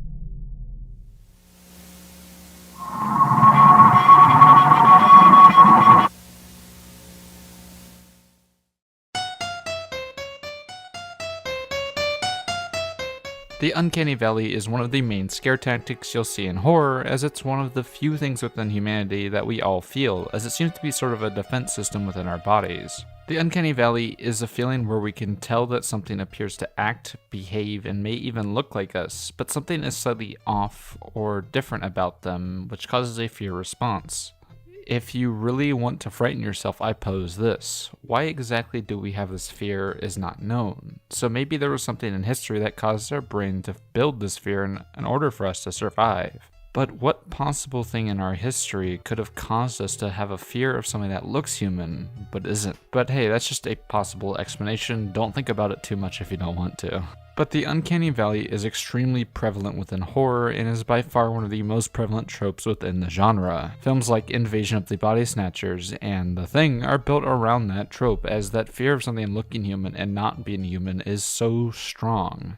For example, within Invasion of the Body Snatchers, we see this throughout the film, as the people that are replaced when they come back still appear human and look like the people that are replaced, but they just act off. They don't act human. They act like something pretending to be human, but they aren't entirely human. In the decades before, this fear mainly came out of the fear that others around you weren't really who they say they were, with the 50s and the 80s using the genre more than any other decades due to the Cold War, when people feared that others were communist. And usually within good filmmaking, that horror is based around something, as there's just something so frightening about the unknown and what others can be like behind closed doors.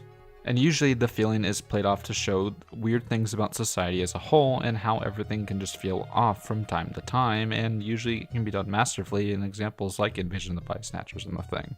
But it's generally seen as a harder thing to pull off usually, because it's something that's really difficult to show, as it's really a hard feeling to describe in the first place. However, the modern context isn't really following with it, as one of the biggest uses of it recently has been through distorted human faces, especially within analog horror. Who are you? Get away from me! No!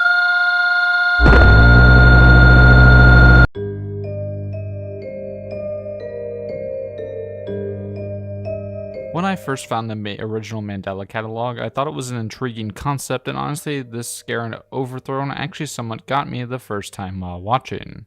And in all honesty, when I saw that many more analog horror series were coming out due to the series' sudden popularity and similar stuff was coming out, I was somewhat excited to have another wave of horror YouTube blow up, but oh my god. I have seen the exact same scare type as the one in Overthrown hundreds of times now, with every single analog horror series using the stretched out face archetype to convey a scare, and it just isn't scary anymore. And it's not like I can exactly get mad at the Mandela Catalogue for pioneering the scare, because at the time of its release it was somewhat original and different at the time. But now every single time that I watch one in there is a stretched out face or distorted face, and it just isn't scary anymore. This isn't analog horror though either. I mean, look at Smile, don't get on me, I know that these films are just fine. And then there's Truth or Dare, which is not fine, and there's a ton more at this point, but listen, all of them would just be a waste of time. I blame Black Hole Sun for this whole situation. But with horror, one thing that people always seem to forget is that overexposure makes something less and less scary with time. So with horror, originality I think really is key, as if your scare isn't original and looks like hundreds of other scares people have already seen, then people will not really give your story a chance. It really shows a lack of creativity when you show the same thing that everyone else is doing. This is why in my video on the Batman analog horror I went so deep onto the trope, because while on its own it doesn't really mean much, in the product as a whole, it really exemplifies the lack of creativity over anything else. For horror, creativity in the scare is the most important part, as horror is all built up to that. If your scare is unoriginal and unfrightening, then it just won't work. That's what I was going on about last week with the No Players Online ripoff, because it just is the same exact scare as No Players Online. It's not original, it's not creative, and it's just not scary. And almost every single one of these series or films overuse the hell out of it. It should just be slow enough that it sticks with you, but holding on it for so long just loosens the scare as you have more exposure to it. And as I stated earlier, the more exposure you have to the scare, the less frightening it is. And that's not to say that there are ways that are original and disturbing anymore. There of course is ways, and we'll get onto that later. But when you do the exact same scare and styles as the others, then it just isn't interesting anymore. Take the smile tapes for example. The story is decently interesting and creepy, but my god, the scare looks exactly like the German sus face, and I can't get that out of my head. Like, it looks exactly like it. It doesn't even look any different. And once again, it's the exact same scare as the Mandela Catalogue. It's just another distorted, stretched out face that we've seen thousands of times. It's lost its touch and just doesn't have the effect it once has. But are there ways to do it effectively?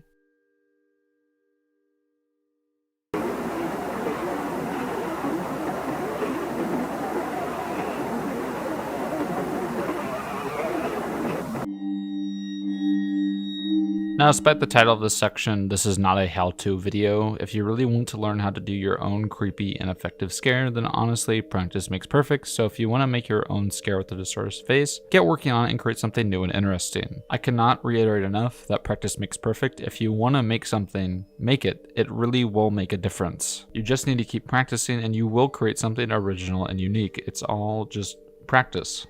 But this is more looking at past examples of ones that created a disturbing and creepy face originally without trying to replicate a scare that has already been done to death. Starting off with analog horror, which uses the trope much more often than any other horror medium by far. I would put the Bulletin one as a creature design and distorted face done right. There's just something so off-putting about the design of the creature, as it's humanoid in appearance, speaks like a human being, but it just isn't. It's not a human. It's something else. This is something that appears human somewhat, but it isn't. It's just this weird amalgamation of human-like parts, but it speaks like a human, but it's just not. Well, it isn't the distorted smile that many others are using. I think that's precisely what makes this creature design interesting and different. It doesn't follow the cliches of the creature designs within the subgenre, but still follows the things that fall within the monster building and world building of the subgenre. It achieves the same effect. This is precisely what I mean by doing a scare that achieves the same effect as a distorted face, that being the uncanny valley through distortion, but making something out of it and original.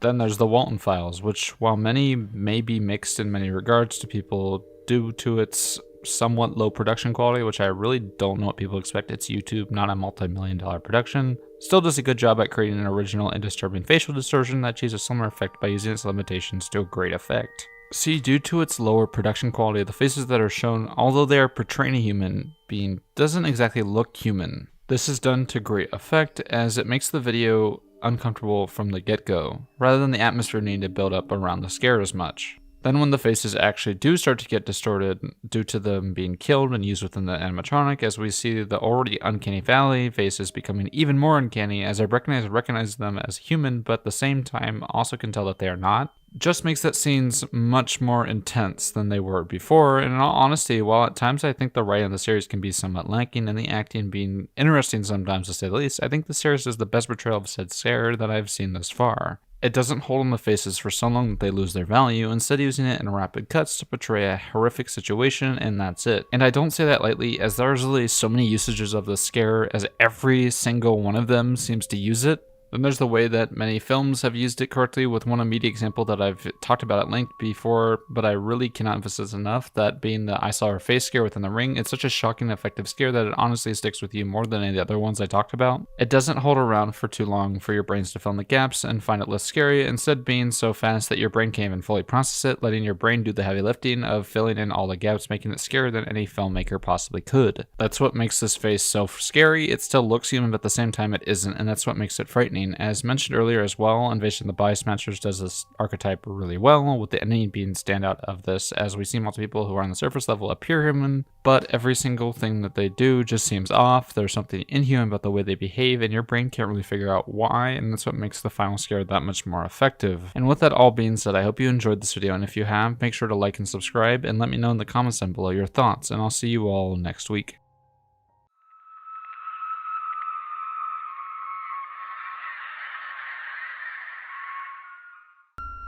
When looking through my comments, I would constantly get recommendations for the series called Baswood County, and at first I was intrigued. It was a well-made and artistically impressive series that seemingly had everything that made analog horror engaging in the first place. However, despite Baswood County getting almost every single aspect of analog horror correct, it still ends up failing and becomes a monotonous experience. So let me explain why.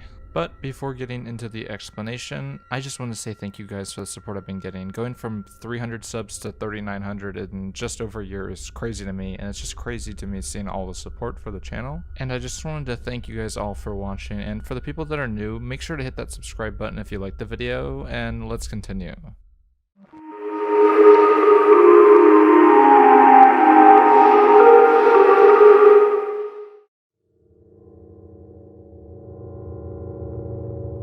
Baswood County follows a group of humanoid mimics, called humanoids, that start picking off people one by one. After killing their target, they will begin to mimic their victim, but it distorts the body into a horrific amalgamation that doesn't even look remotely human, once again playing off the uncanny valley started by shows like the Mandela Catalogue. And the creatures that are created by these humanoids look quite good, and honestly it was pretty off-putting to me in the first place. It gave me a really strong Trevor Henderson vibe to it.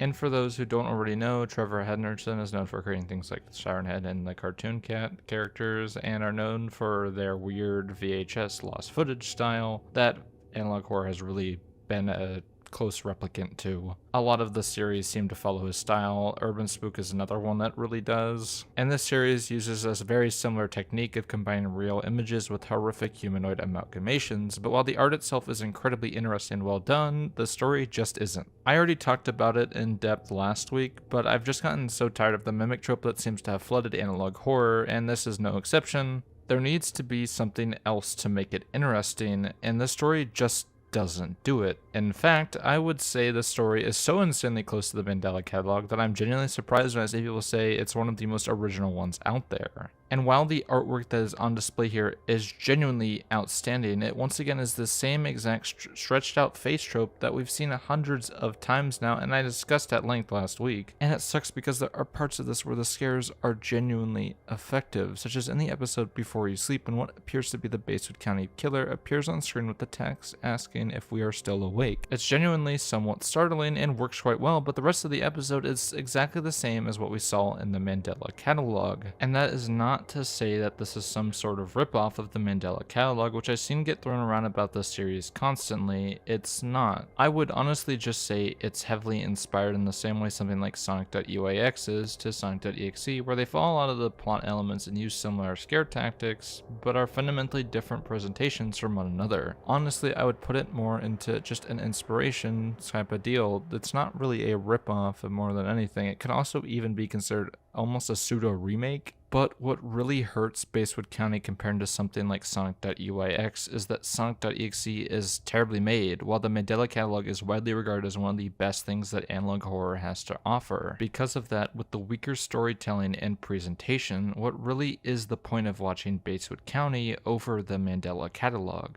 I mean, really think about it. If I want to watch a story about a town slowly being taken over by mimic demons, then I would watch the Mandela Catalogue, as the story, while convoluted at points, has much more going on and has a cohesive narrative to follow. And that leads into one of my main grievances with Baswood County: the narrative itself. The narrative in this series is close to non-existent, as there's almost no main characters to follow within it. It's just a loose telling of these humanoids as they attack and kill people in this town, but there once again is no one to care about. And I remember underneath my UrbanSpook video that some people were saying, for example, that it's not a true narrative because it's trying to be realistic, but I don't think people really understand is that for a film or television show to be truly engaging entertainment, which ultimately is the purpose of the medium, then has to craft a narrative. Even in films like documentaries, which are supposed to be a true display of humankind and nature, and trying to stay as unbiased as possible, create a narrative as well. You have got to tell your story in a way that's truly engaging for the people who are viewing it.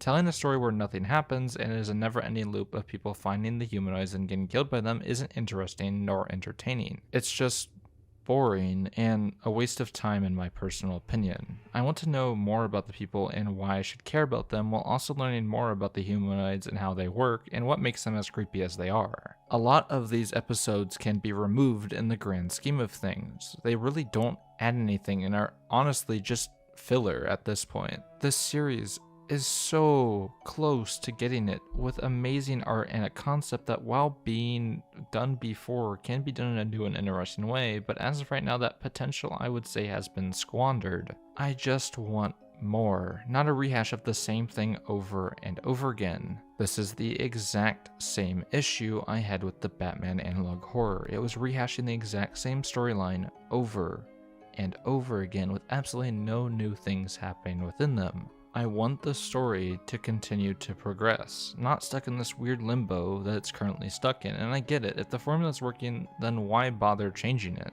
But when you use the exact same formula over and over again, it gets tiring and uninteresting really fast, and I truly mean that. While the story is seeing success as of right now, if the story doesn't innovate anymore and just stays completely stagnant as has been in their most recent upload, then interest around it will just fade out with time as people get bored of the concept. This is why a cohesive and intriguing narrative is so important, and what I think really sets apart the best analog horrors from the other ones. Because while I see extreme talent on display within the series, it's still just 70% of the way there. It needs the extra 30% in order to get fully to where it should be, and if it really put in the extra effort, it could be better than the Mandela Catalogue, but as of right now, it's just not there yet. Honestly, while watching the series, it left me confused at multiple points on what exactly was going on and what I should be caring about, as there really wasn't anything to truly follow. Like, we have the guy who is experiencing Andy, the humanoid who follows him around, who I think is quite startling in appearance, but I know others don't, but that's just me. But that's really the only semblance of a story that is on display here. However, I do feel like this series does have a lot of unfortunate hate getting thrown towards it, as people think it's just a ripoff of the Mandela Catalogue and another example of stretched face equals scary, and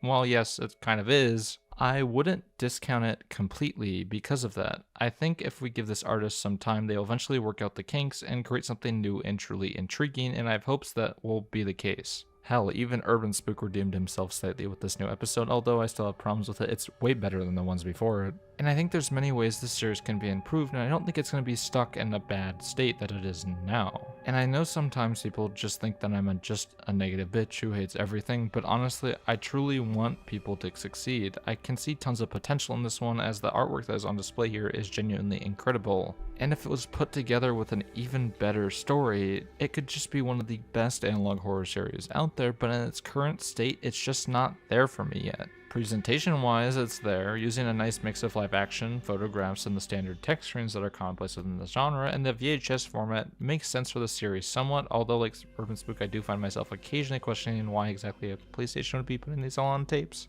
But I digress, and that could just be me. And I can honestly see this series turning around, I really can. There is something you can do here with the way it's set up, as the mimics seem almost more like a plague destroying the city instead of the demons that Mandela Catalogue uses, but it instead just falls in the same pitfalls over and over again, rehashing the same shit. It just gets boring after the first 3 episodes and made it tough for me to keep going through, as while I found the artwork really interesting and different, it couldn't save the lack of a cohesive narrative. The plot here is paper thin. There's nothing truly interesting going on, and if that was fixed, we would have something much more interesting. The series really exemplifies my point in my last video that originality is extremely important, and seems to have somewhat been forgotten in analog horrors. Every single thing seems to want to try and be the next Mandela Catalogue, which sucks. I think if we had more intriguing ideas, we would see this format start to skyrocket, but we just aren't there yet. And instead, people would just rather fall into the same spiral of unoriginality and monotony that creepypastas went down as well. And to wrap this all up, with all that being said, with all the flaws the story has, I really cannot give this series a good score, and I apologize for that, but when giving scores to stuff, my scale leans significantly into the story itself, so because of that I have to give the series a score of 5 out of 10. It's so close to being there, but the story just truly doesn't work. It's too thin and nothing new happens, and if that score disappoints you, I'm sorry, but it just didn't work for me. But honestly, with the new episodes coming out, I can see the score changing, and I hope it does. And with all that being said, I will see you all next week.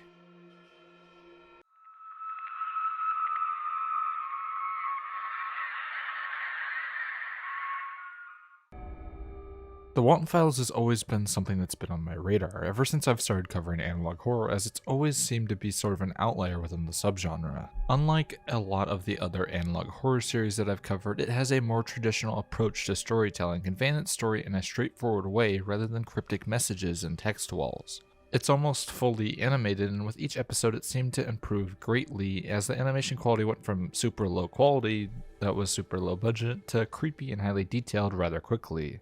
And even before the animation went up in quality, it still was more interesting than many of the other things I was asked to cover, and I could see past the lower quality of the animation because of the storytelling ability. However, while the main storyline was interesting, one of my personal favorites from the series was a one-off called The Mysterious House, which I have talked about in some of my other videos, which followed two kids going into a creepy, almost abandoned house where they would run into a tall orange rabbit and a sheep named the Watermans, who later that night would brutally murder them one by one. It's a classic example of stranger danger, and it was told in a way that made sense for the format. But to continue, what slowly started off as just another FNAF-style VHS series has fully fleshed out into a more intriguing and new world to explore. But as the animation got better and better, I got more and more excited for a new episode to come out, and then finally on October 31st, the long-awaited sequel to The Mysterious House came out.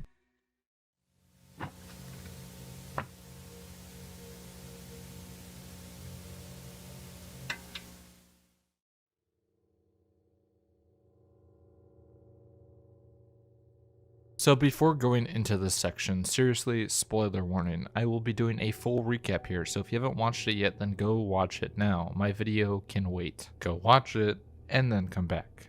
Also make sure if you aren't subscribed already to subscribe to the channel and like the video if you enjoy it. Okay, now that that's over with, the Return of the Pumpkin Rabbit begins with a group of trick-or-treaters, Jay, Dino, Ralph, and Paco, all going to the mysterious house, where upon arrival Jay explains the background of the house, which is, of course, that multiple groups of children went missing upon the meeting of the Watermans, but it's revealed that after Ducky and Tammy, the kids from the original mysterious house, went missing, parents took the Watermans and burned them alive in the town square. Then, despite Ralph's pleas, all of them except Ralph enter the house, where upon arrival they light a jack-o'-lantern, which causes a television to turn on in the room next door. When they walk into the room, they see Mrs. Waterman. However, she is beyond mangled and all stitched up and looking like more of a moving corpse rather than a living person. She looks distinctly different from the other characters in this, with a more animalistic design. She tells them to get candy from the kitchen, and while the other kids leave, Dino steals the Waterman's photo book. Then Paco also splits from Jay after seeing Ducky, who tells them he can get him out of the house. It then cuts back to Ralph, the person who was left behind, who is exploring outside and goes through a pumpkin patch where he gets chased and killed by the pumpkin rabbit in front of the decapitated corpse of Tammy, the original girl from the first short, who is now being used as a scarecrow. When Jay then realizes she is completely and utterly alone, she decides to hide, and Paco continues to follow Ducky, looking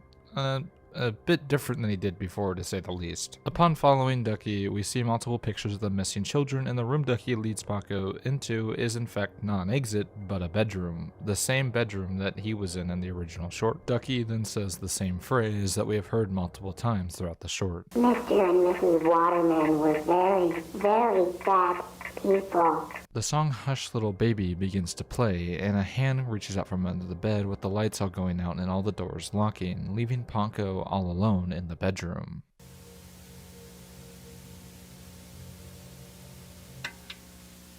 Back to Jay, who is hiding behind a cupboard, crying, when she hears what sounds like Ralph, but upon peeling the cupboard back, it's revealed to be this.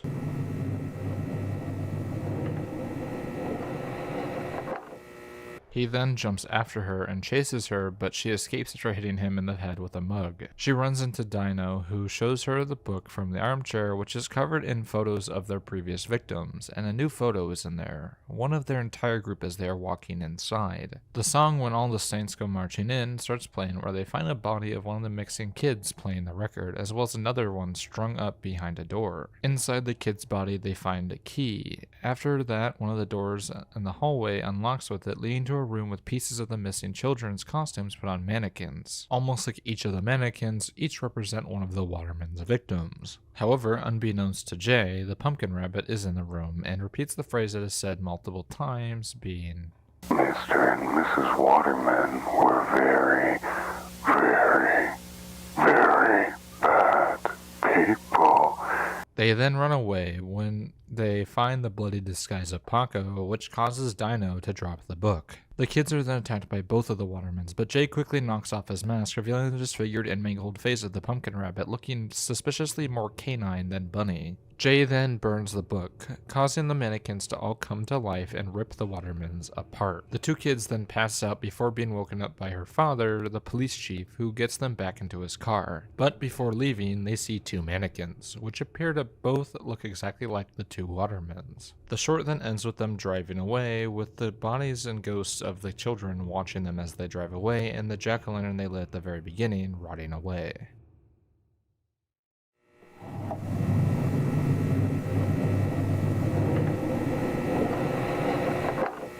So before going any further, let's get this out of the way. I really like this episode of The Walton Files. Like, genuinely, it is one of the most interesting and different things that I had seen in analog horror for a while. This truly felt like the next step that analog horror should be making, and has been moving towards, leaving behind many of the cliches of the genre, and instead moving towards a full-fledged horror short rather than just a goofy little video.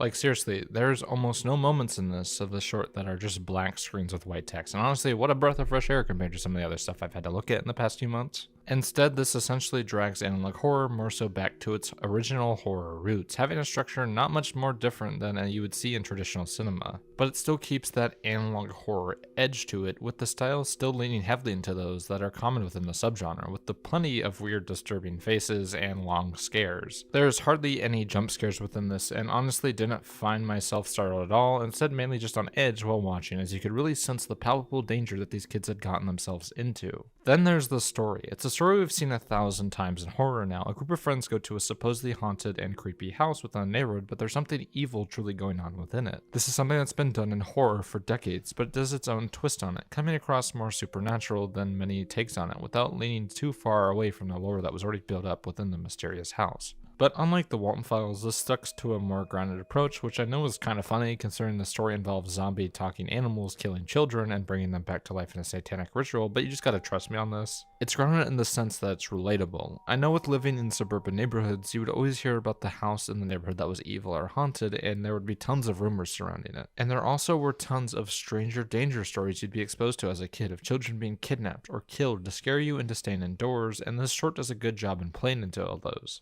I can really tell how much the short has been influenced by the Texas Chainsaw Massacre, as the plot follows a very similar structure to it, with a group of people going into a house they shouldn't have, and I believe that even the bunny's outfit might be inspired by Leatherface, but I might be stretching slightly here. And then there's the scares. The scares in this are genuinely spectacular and some of the best I've seen in an analog horror short in quite a while. While none of these are blow out of the water frightening, each of them is extremely effective at conveying what is needed. One of my personal favorite scares in the short is when Jay is hiding behind the cupboard as you hear Ralph's voice. You know what's going to happen, as we the audience already know that Ralph has been killed by the rabbit. This of course is a perfect display and almost textbook example of the Hitchcock suspense tactic, as he was known for giving the audience all the information of what was going on, but leaving the characters themselves in the dark. And this scene does that, and it allows the suspense to flow in ways that many other analog horror series are unable to achieve, as it makes you wonder if Jay will really be able to get out of here alive. And then there's Ducky. I don't know what about it creeped me out so much while watching, but I think for me personally, it was seeing this innocent child around this horrific amalgamation, which made it so unsettling to me, but that's just might be me. It also has the trademark of a good analog horror series, with spectacular and creepy audio design throughout, with the soundscapes on display here leaving you on the edge of your seat, as the video almost seems like an assault on your ears. It also has a spectacular usage of creepy old music, which I loved in things like Mandela Catalogue, as there's something just so off-putting and creepy about older music, and the short uses it at some points to a spectacular degree. For example, the usage of When the Saints Come Marching In is quite creepy and off-putting, especially when it's revealed where the sound is coming from, that of course being another mutilated body of a child.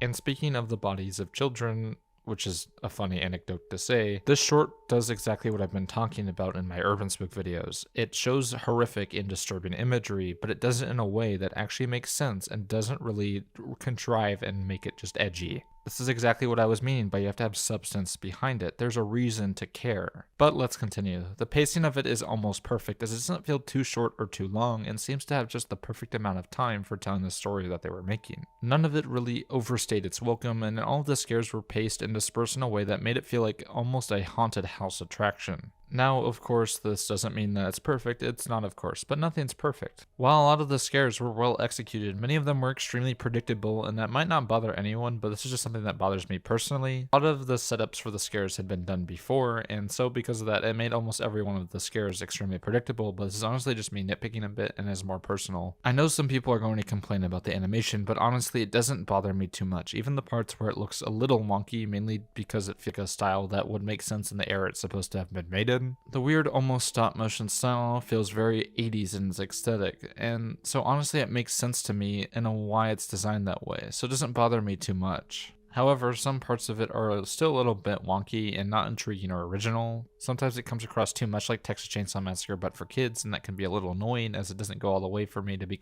something completely different. But that, once again, could just be me being super nitpicky, but that's just things that stand out to me. And with all that being said, although I did thoroughly enjoy this one, coming up with a rating for it, I really couldn't give it anything higher than an 8 out of 10.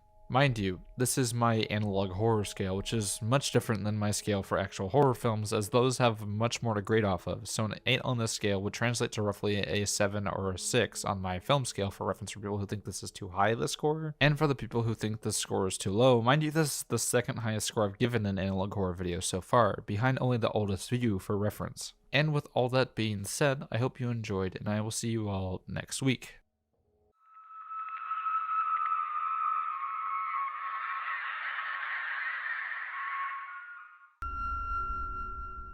Found footage and analog horror, two hauntingly immersive subgenres that have both taken the horror world by storm. However, while these are two entirely different subgenres, one is definitely heavily inspired by the other. Let's first start off with found footage, which is an interesting subgenre to say the least. Found footage's backstory is weird to say the least, as it has heavy roots to the indie horror wave of the 90s, and there are many things that are considered to be found footage from earlier on. But when most people think of found footage, they think of one film, that of course being I am so sorry for everything that has happened.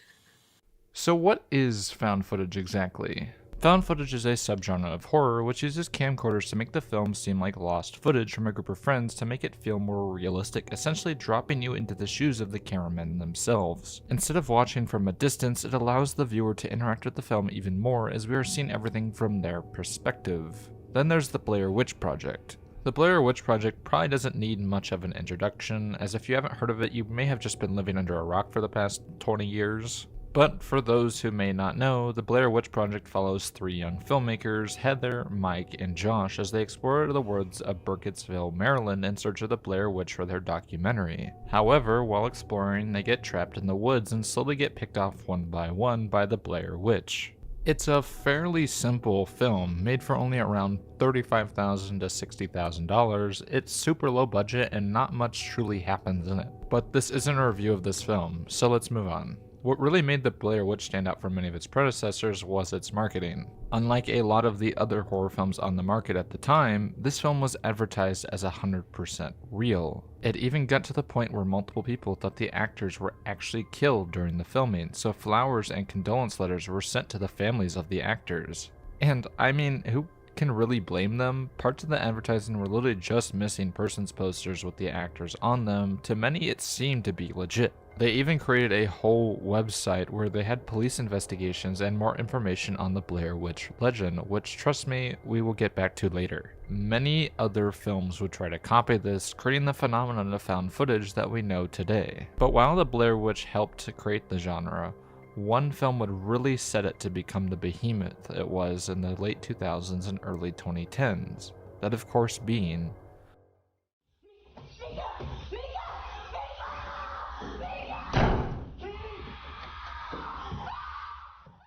I mean, come on. You really can't talk about found footage without talking about Paranormal Activity. It took everything that the Blair Witch Project did and perfected it, making it feel more real than any of the other found footage films before it due to just how simple it was. The plot follows a couple, Mika and Katie, as they find a demon is haunting the house and wants Katie at all means necessary. Unlike the Blair Witch, however, this film didn't market itself as real besides in the film itself, instead making it so that the patrons had demanded it for their theater, which caused the word of mouth surrounding the film to spread like wildfire. Just like the Blair Witch Project, however, this film was made for next to nothing, $15,000 to be exact, and all the dialogue in the film was improvised and there was no real script. So despite not marketing the film as real events, the simple premise, dialogue, and camera work feel real, as it's just so simple that the film just falls into place similarly to a documentary. But you may be asking, how does this all relate to analog horror? Well, let's get into that.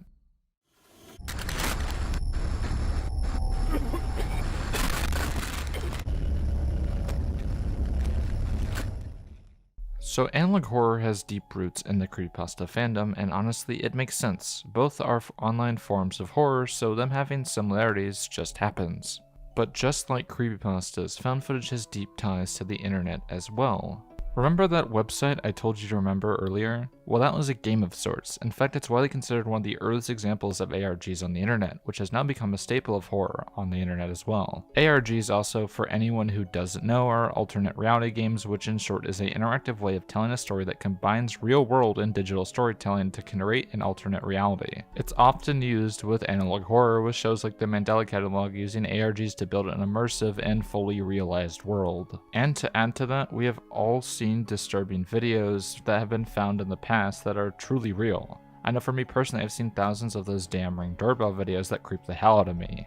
So with the creation of the internet, found footage found extreme success. So many of the earliest YouTube horror videos were inspired by found footage films like the ones discussed earlier. Some of these videos I've also discussed at length in my 2 videos on the weird side of early YouTube, and those will be included in the description below for if you wanted to get a deeper dive into those early YouTube horror videos. With videos such as Hey Walter, There Is Nothing, and Username 666 all using a found footage style to an extreme degree, with Hey Walter being the most extreme example of it.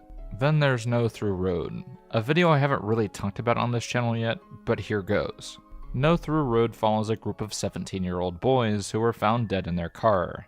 They find footage in the car from the night where they went missing after going down a shortcut through a no-through road at night, where they get stuck in a time loop. In that time loop, they find a masked assailant who kills them one by one. So you may be saying, this isn't exactly analog horror, this is found footage, which technically you are correct. When this short was created, analog horror was not a thing yet, but it would set the ground roots for what would eventually transform into analog horror. In media, this is usually considered a divergence point, and it would only be accentuated with Marble Hornets, which took the found footage elements from No Through Road and expanded onto it. While with No Through Road, I'm extremely hesitant to label it as analog horror, Marble Hornets I am not. This is where I think the subgenre really started to differentiate itself from found footage, because while the main series used found footage as its storytelling device, there was another channel that went along with it. That of course being To the Ark. Remember what the Blair Witch Project did when they created a website to create an alternate reality game? Well, To the Ark did that, but turned it up to 11. They created a whole new game to go along with the main storyline of the series. On To the Ark, we get to see both sides of the storyline, with Marble Hornets following Jay and To the Ark following the operator and his proxies. Unlike found footage, YouTube was used here as a key part of the experience. It wouldn't make sense for it to be anywhere else, as cinema would not allow for this kind of storytelling, as it would just be confusing. From this point, this is where analog horror would really start to differentiate itself from found footage, with series like Local 58 and Gemini Home Entertainment coming out, which fully went for the VHS style that we all know and love, borrowing from films like Without Warning and Special Bulletin, which I had covered before. But what really makes these two genres so similar? Well, first off, there's the presentation. Both of these formats follow something that is lost, with found footage generally being camcorder footage from some sort of incident, while analog horror footage is generally more a police tape or some other type of VHS tape that's being published for everyone to see. Both are known for their extremely tight pacing and effective sound design, with analog horror turning the sound design up to 11 that films like Paranormal Activity also experimented with in its Rumble, for example. Hell, even the stretched out faces that plague analog horror have roots within found footage, with films like Grave Encounters having faces that look like they could honestly fit right in with the Mandela Catalogue. Both subgenres are also trying to build some semblance of believability. Many found footage films are infamous for starting with all of what you're about to see is true, even though what you're about to see is some batshit insane thing that could never possibly happen in real life, but I digress. But there are tons of similarities, and honestly it makes sense why they feel so similar to each other, considering that analog horror originates from found footage in the first place. But if they are so similar, what makes them truly different from one another? First off,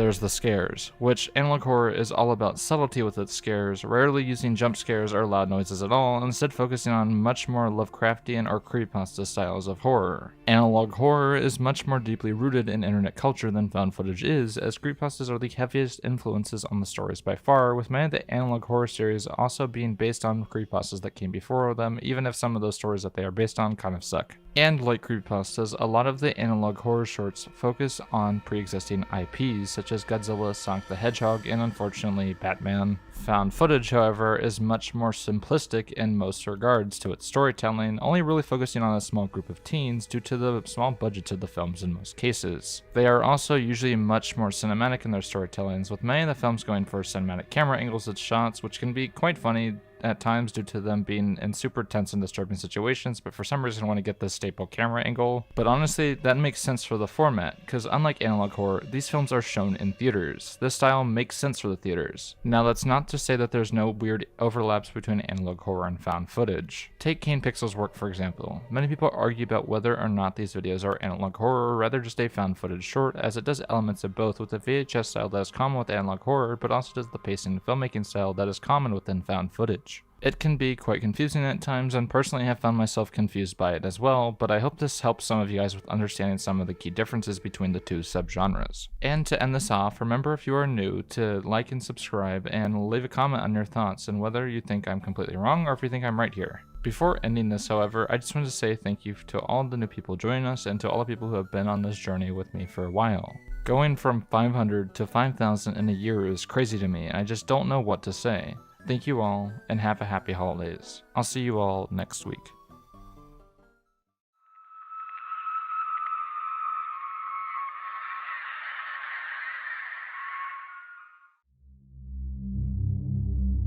Generally, when covering analog horror or horror in general, I try to stay as positive as possible. So in turn, I try to cover things that I find interesting or innovative in the subgenre, which is why I get so into the series and shorts that I do in fact like. But I also cover stuff that I think is detrimental to the subgenre, as I fear things moving in what I would consider to be the wrong direction. For example, one of the series that I really liked as of recently was the new Walton Files episode, which added a new creepy direction to the analog horror format that hadn't exactly been done before. I want to see innovation, but things like the Batman analog horror series, for example, seem to do the opposite of innovation, instead wallowing inside the tropes and cliches of the subgenre to the point of being a boring, sloppy mess that can't be interesting for more than 30 seconds. And as I stated in previous videos, I operate my channel in this way because I know the history that comes along with horror, so I understand the lack of innovation kills the subgenres within, which is why I think a lot of things like creepypastas died off, as ideas that lacked innovation came to the forefront and were not only popular but praised, which caused the online subgenre to die off. The same exact thing happened with found footage, as every single film was doing found footage to the point that it became extremely boring and not worth watching. Repetition kills creativity while innovation breeds it, but people don't seem to understand that when giving a negative review to something. That doesn't mean I have a personal vendetta against the creator, as I'm not criticizing the creator, I'm criticizing the creation. That's why, unlike a lot of the other YouTube videos in UrbanSpook, I did not mention the drama with Pastor as a reason for disliking it, instead just point out the series as a whole flatlines and is an ambivalent mess. And in all honesty, I really do not like giving things negative feedback because it makes me feel like a dick, but I also know being honest with people is how they actually get help. And when I see an analog horror series constantly popping up in the comments down below, I know what that means. I have to check it out. And of course, one analog horror series has been coming up the most lately, that of course being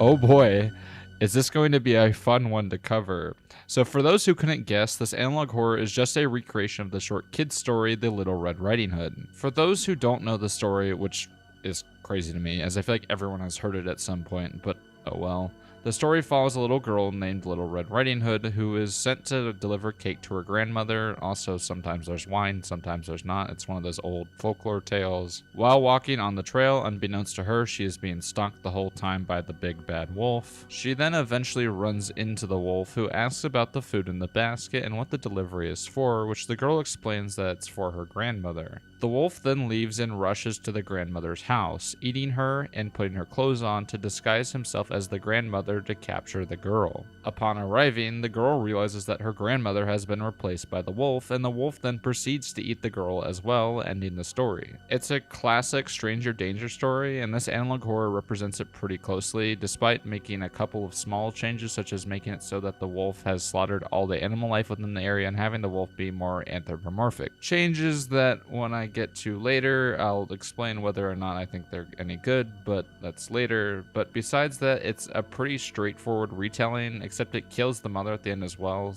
but there's not too many changes, so let's get on to my thoughts.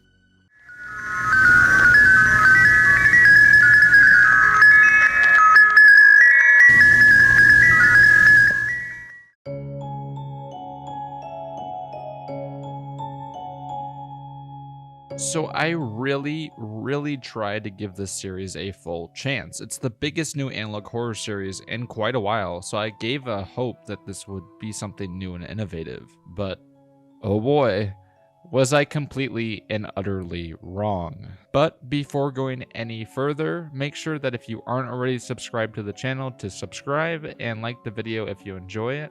Also, if you would like to, leave a comment on whether or not you agree with my opinion, and let's continue. While Baswood County for me had plenty of problems with originality, being so close to the Mandela Catalogue to where I think it could honestly be considered a remake, it was at least more original and innovative than this is. This one seems to take a lot of the worst elements of other analog horror series and combines them together. First off, the presentation choices in this are just strange, as while it has a fully animated style, instead of just hiring voice actors or text-to-speech, they instead just go to the strange route of video game style text boxes. Like, really, it feels like this is closer to Phoenix Wright than other analog horror series. It's just strange and doesn't really make sense presentation-wise. It's a very odd presentation choice that I just don't think really works, as it feels more like a video game cutscene than an animated short, which I'm guessing this is supposed to represent. The presentation just fails at convincing me that this is some lost VHS tape from the 80s or 90s, as the presentation just seems honestly like an afterthought, and in combination with the text-to-speech voices and regular dialogue, it just makes it a mess all around presentation-wise. And then there's the sound design, which analog horror is usually known for excelling at with creepy atmospheres and distorted music, but this short doesn't include any of that, instead focusing sound-wise on overly oppressive static, which is made even funnier by the fact that the static loop that is used isn't perfect. Instead, the cutoffs of the static are left in, so there's just points of it where the static will leave and come back in, and not done in a way that adds to the story. We can tell it's just a mistake, and it makes it kind of funny. But in all honesty, this is one of the aspects that disappointed me the most, as normally sound design is what sets analog horror apart from many of the other horror subgenres due to its more oppressive style, but this fails at that. Which to me is just sad, because that's one of the things I can give almost every single series, even the ones that I'm not even a particular fan of. Then there's the animation. Oh boy, don't even get me started on the animation. Animation is one of the most difficult things to do, and honestly, I give it points for even trying to pull this off. Kudos to where it's deserved. But I really can't understand putting all the time and effort into fully animating an episode and having an art style that's the exact one-to-one replica of an already popular series. I really cannot understand that, as to me, instead of coming as an interesting idea, it just comes across as lazy and makes me wonder what even was the thought process behind the creation of this series. And in all honesty, the popularity of this one just really disappoints me, as has analog horror just been so watered down that an obviously cliche-ridden mess is pushed to the forefront as a way of trying to keep this subgenre in any way relevant. Hell, this one even does the tried and true cliche of, oh, it's just killing for fun, not for food. And this is just confirming what I've been saying for months now, which is that the subgenre is just going to keep getting worse and worse because people do not learn from the mistakes of past series and instead just keep turning out low-effort slop in order to earn money as fast fast as possible. It annoys the absolute hell out of me because I know there are so many concepts out there that could work extremely well with the analog presentation style, but the possibility of the format just seems to be absolutely squandered in order to make just another video that panders to children. And this one just happens to be the one that takes a lot of the worst aspects of each of them. Every time we see the damn wolf in this series, it does just another comically stretched out face. Like, please, I'm begging, come up with something different for once. It's annoying to see the same thing over and over again. And this isn't limited to just this series, as a lot of the subgenre as a whole is falling into this cycle that just isn't sustainable. It's going to crash very soon if it keeps doing this over and over again, because people are making the same things and it's just going to keep getting more and monotonous with time. And I can tell this person is probably very talented, as they were able to make a fully animated horror short off of The Little Red Riding Hood, a children's story, but it feels a lot like the potential of it is squandered by the lack of originality. And with horror, more than any other subgenre, originality is a key to success, as an original scare that you don't see coming is going to punch and hit much harder than the same scare that you've seen in 100 other horror series. This is why I emphasize it so much, as without originality, horror falls extremely flat and gets boring really fast, as a lot of the horror comes from surprise, and without originality, there is no surprise whatsoever. And I know people are going to be saying, hey, this is obviously made for children, why are you acting like this is made for adults? And while that may be true, even for children's horror content, this falls extremely flat. For example, the Minecraft analog horror I covered, while it was still pretty flat and not super interesting, it still had more going on and more originality than this one had in its entire runtime. And this one had one of the worst scares I had seen in quite a while, and it's gotta be the one with the partially devoured bunny. It's goofy and just goes on for way too long, and honestly shocked that they added it in because it plays like a bad creepypasta like Sonic.exe, for example. And there are 3 of these things, which is just absolutely baffling to me, because they all have the same issues with presentation, storytelling, and scares. None of it works. And it sucks, because from the creators' videos before, I can tell they have talent and skill, but this series just doesn't do it for me whatsoever. It just feels lazy and boring, showcasing a lot of the issues that are plaguing analog horror at this moment. But this one does it to the most extreme degree that I have seen in a while, with the last time I saw a series this flat being the Batman analog horror series. Thus, when trying to give a score to this, I had to be honest with myself, and I can only really give it the simple score of 2 out of 10, with really the only reason behind it not being a 1 being the fact that it's fully animated, which takes tons of effort. I really did not like this, and I'm sorry for that, but I just could not get behind this series. And before this video ends, I just want to say thank you all for 6,000 subscribers. It's insane to see that level of growth within 1 year. And also, I'd like to point out that I have a new microphone, so I hope you like it, and I'll see you all next week.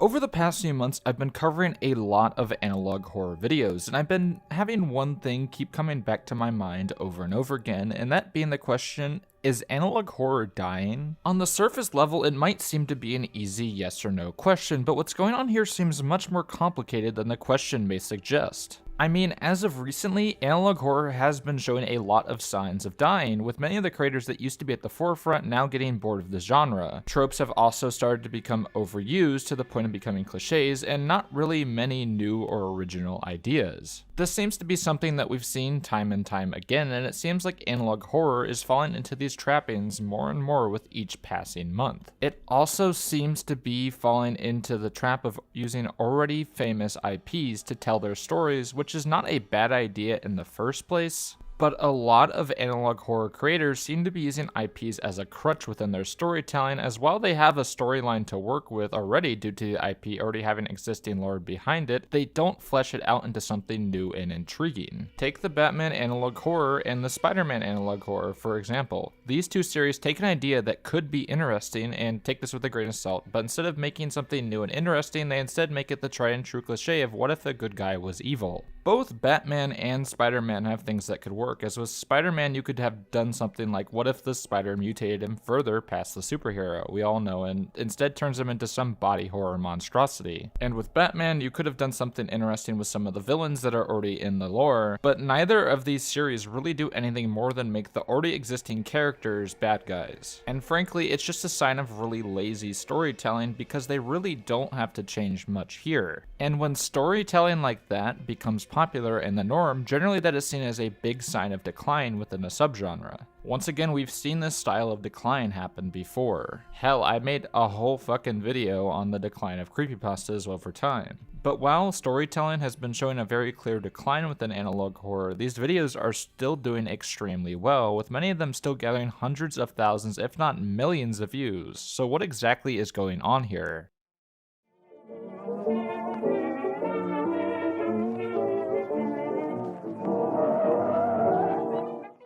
Hey, before getting into this section, make sure if you aren't subscribed already to subscribe.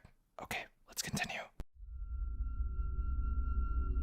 So I've already discussed portions of this in some of my other videos, but analog horror was popularized with things like Local 58, the Mandela Catalogue, and Gemini Home Entertainment, which portrayed the story through things that made sense to be on VHS tapes, such as animations, home videos, and PSAs. Generally, a lot of these earlier analog horror series have more of a ARG element to them, and really focus a lot on the sound design to make up for the lack of budgets in play. I usually consider these early series in analog horror to be part of the first wave of analog horror, as they weren't really based off of anything before them, but the thing they had in common was the VHS elements, but each one contained an original and different story from one another, as generally they weren't basing their stories off of things that were already created within the subgenre. You can really tell these ones apart from what I call the second wave of analog horror, which is the wave that I believe that we are currently in. As with anything popular to exist in our world, there are bound to be tons of copycats by people also trying to be successful. The ones in the second wave are definitely heavily inspired by the ones before them, borrowing many of the same scare tactics and story beats from the ones before them.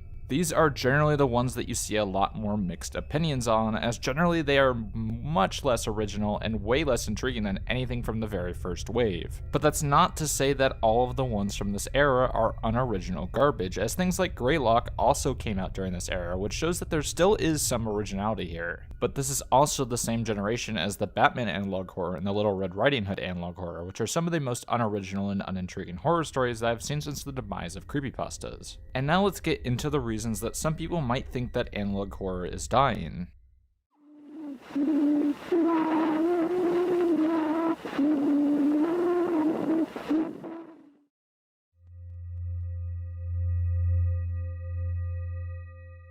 So one thing that really stands out to me with this second wave of analog horror is just how derivative they are of the ones before them. For example, the Little Red Riding Hood analog horror uses the Little Red Riding Hood as the basis of its story, another example of a popular IP being turned into one, and rips the art style directly from the Walton Files. And it's chock full of cliches, even more so than things like the Batman one, as every single aspect of it has been done before. Stretched out faces? Check. Glitched out distortion scares? Check. Dead children? Check. Impossible to kill villain? Check. Plot that goes nowhere besides everyone dying? Check. Text-to-speech? Check. I can go on and on about just how derivative this one is, and I have a whole damn video on it, but it's just not interesting to me at all. And honestly, with stuff like this, it makes sense why a lot of people may be thinking that analog horror is dying, as the quality of a lot of the new series has started to take a nosedive, and a lot of the creators of the already popular ones are veering more towards standard horror shorts with analog horror aspects. The same thing happened with creepypastas, as bad IP creepypastas started to overwhelm the creepypasta wiki after the release of Sonic.exe, as people saw that all it took to get popular was to take a popular IP and make it evil. The same exact thing is happening before our very eyes at this moment, as we are witnessing the same IP horror. Now that's not to say that all of the IP horror shorts are bad. That's not what I'm saying at all, but the vast majority of them are definitely of a lower quality. And I think the lower quality that really permeates the IP-based section of analog horror is what's making multiple people think that the subgenre as a whole is dying. But some of the best stuff has also come out of this wave as well, with stuff like Return of the Pumpkin Rabbit really pushing the genre forward, as it really sets a new standard on what is acceptable quality for an analog horror short.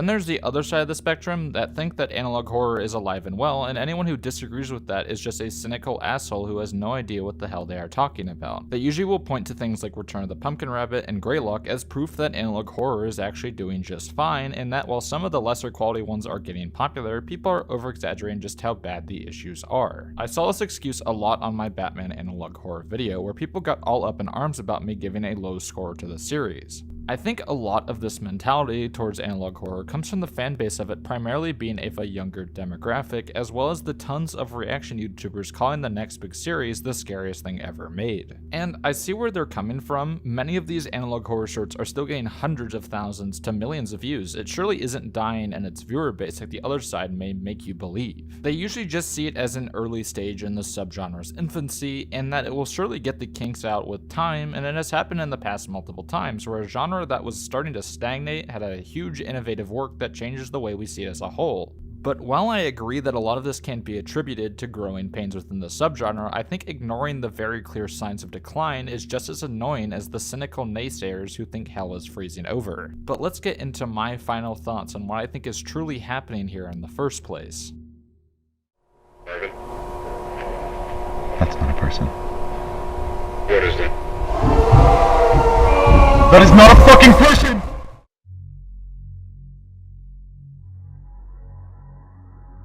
I think that we are honestly at a crossroads here with analog horror, and I think there's really two directions it can go in with just how mixed the quality of these have gotten. I think it can either continue into a cycle of decline, just like creepypastas did before them, or it could innovate with some new series that pushes the subgenre forward and we get more intriguing stuff. Subgenres always seem to have rough spots, and it will take time to see if whether this is truly just a rough patch or a true sign of decline of the subgenre as a whole. And to be honest, I really find both sides of the argument to be quite annoying, as with the cynical side, they seem to ignore each and every single good thing that has come out of the subgenre to poke fun of all the wrongs that the subgenre has made, which in all honesty is no fun to deal with and doesn't really encourage anyone to try and make better stuff, instead getting content creators to quit or give up on the subgenre as a whole. This most definitely does not make the subgenre any better, and instead gives people excuses to just wallow about what could have been. But the other side, which thinks ignoring the issues and praising every single new thing that comes out, is also quite annoying to deal with to me personally. Many of these series are extremely flawed and very deserving of the criticism that they are receiving. So going on tirades at people who dare to give a lower score to something you liked on Twitter does not help to improve the craft, and instead coddles them into thinking what they are making is perfect and not giving them the thought of trying to improve themselves. So honestly, a lot of this discussion that's been happening within the community as a whole generally leaves me quite disappointed, as people really cannot seem to just want to work together and make the subgenre the best it can possibly be. And by all means, I have no bad blood here when it comes to discussing this stuff. I know some of my reviews can be seen as nihilist by some people, as generally I am a bit more critical on stuff than most are. But in all honesty, I just really enjoy reviewing stuff and trying to help people improve.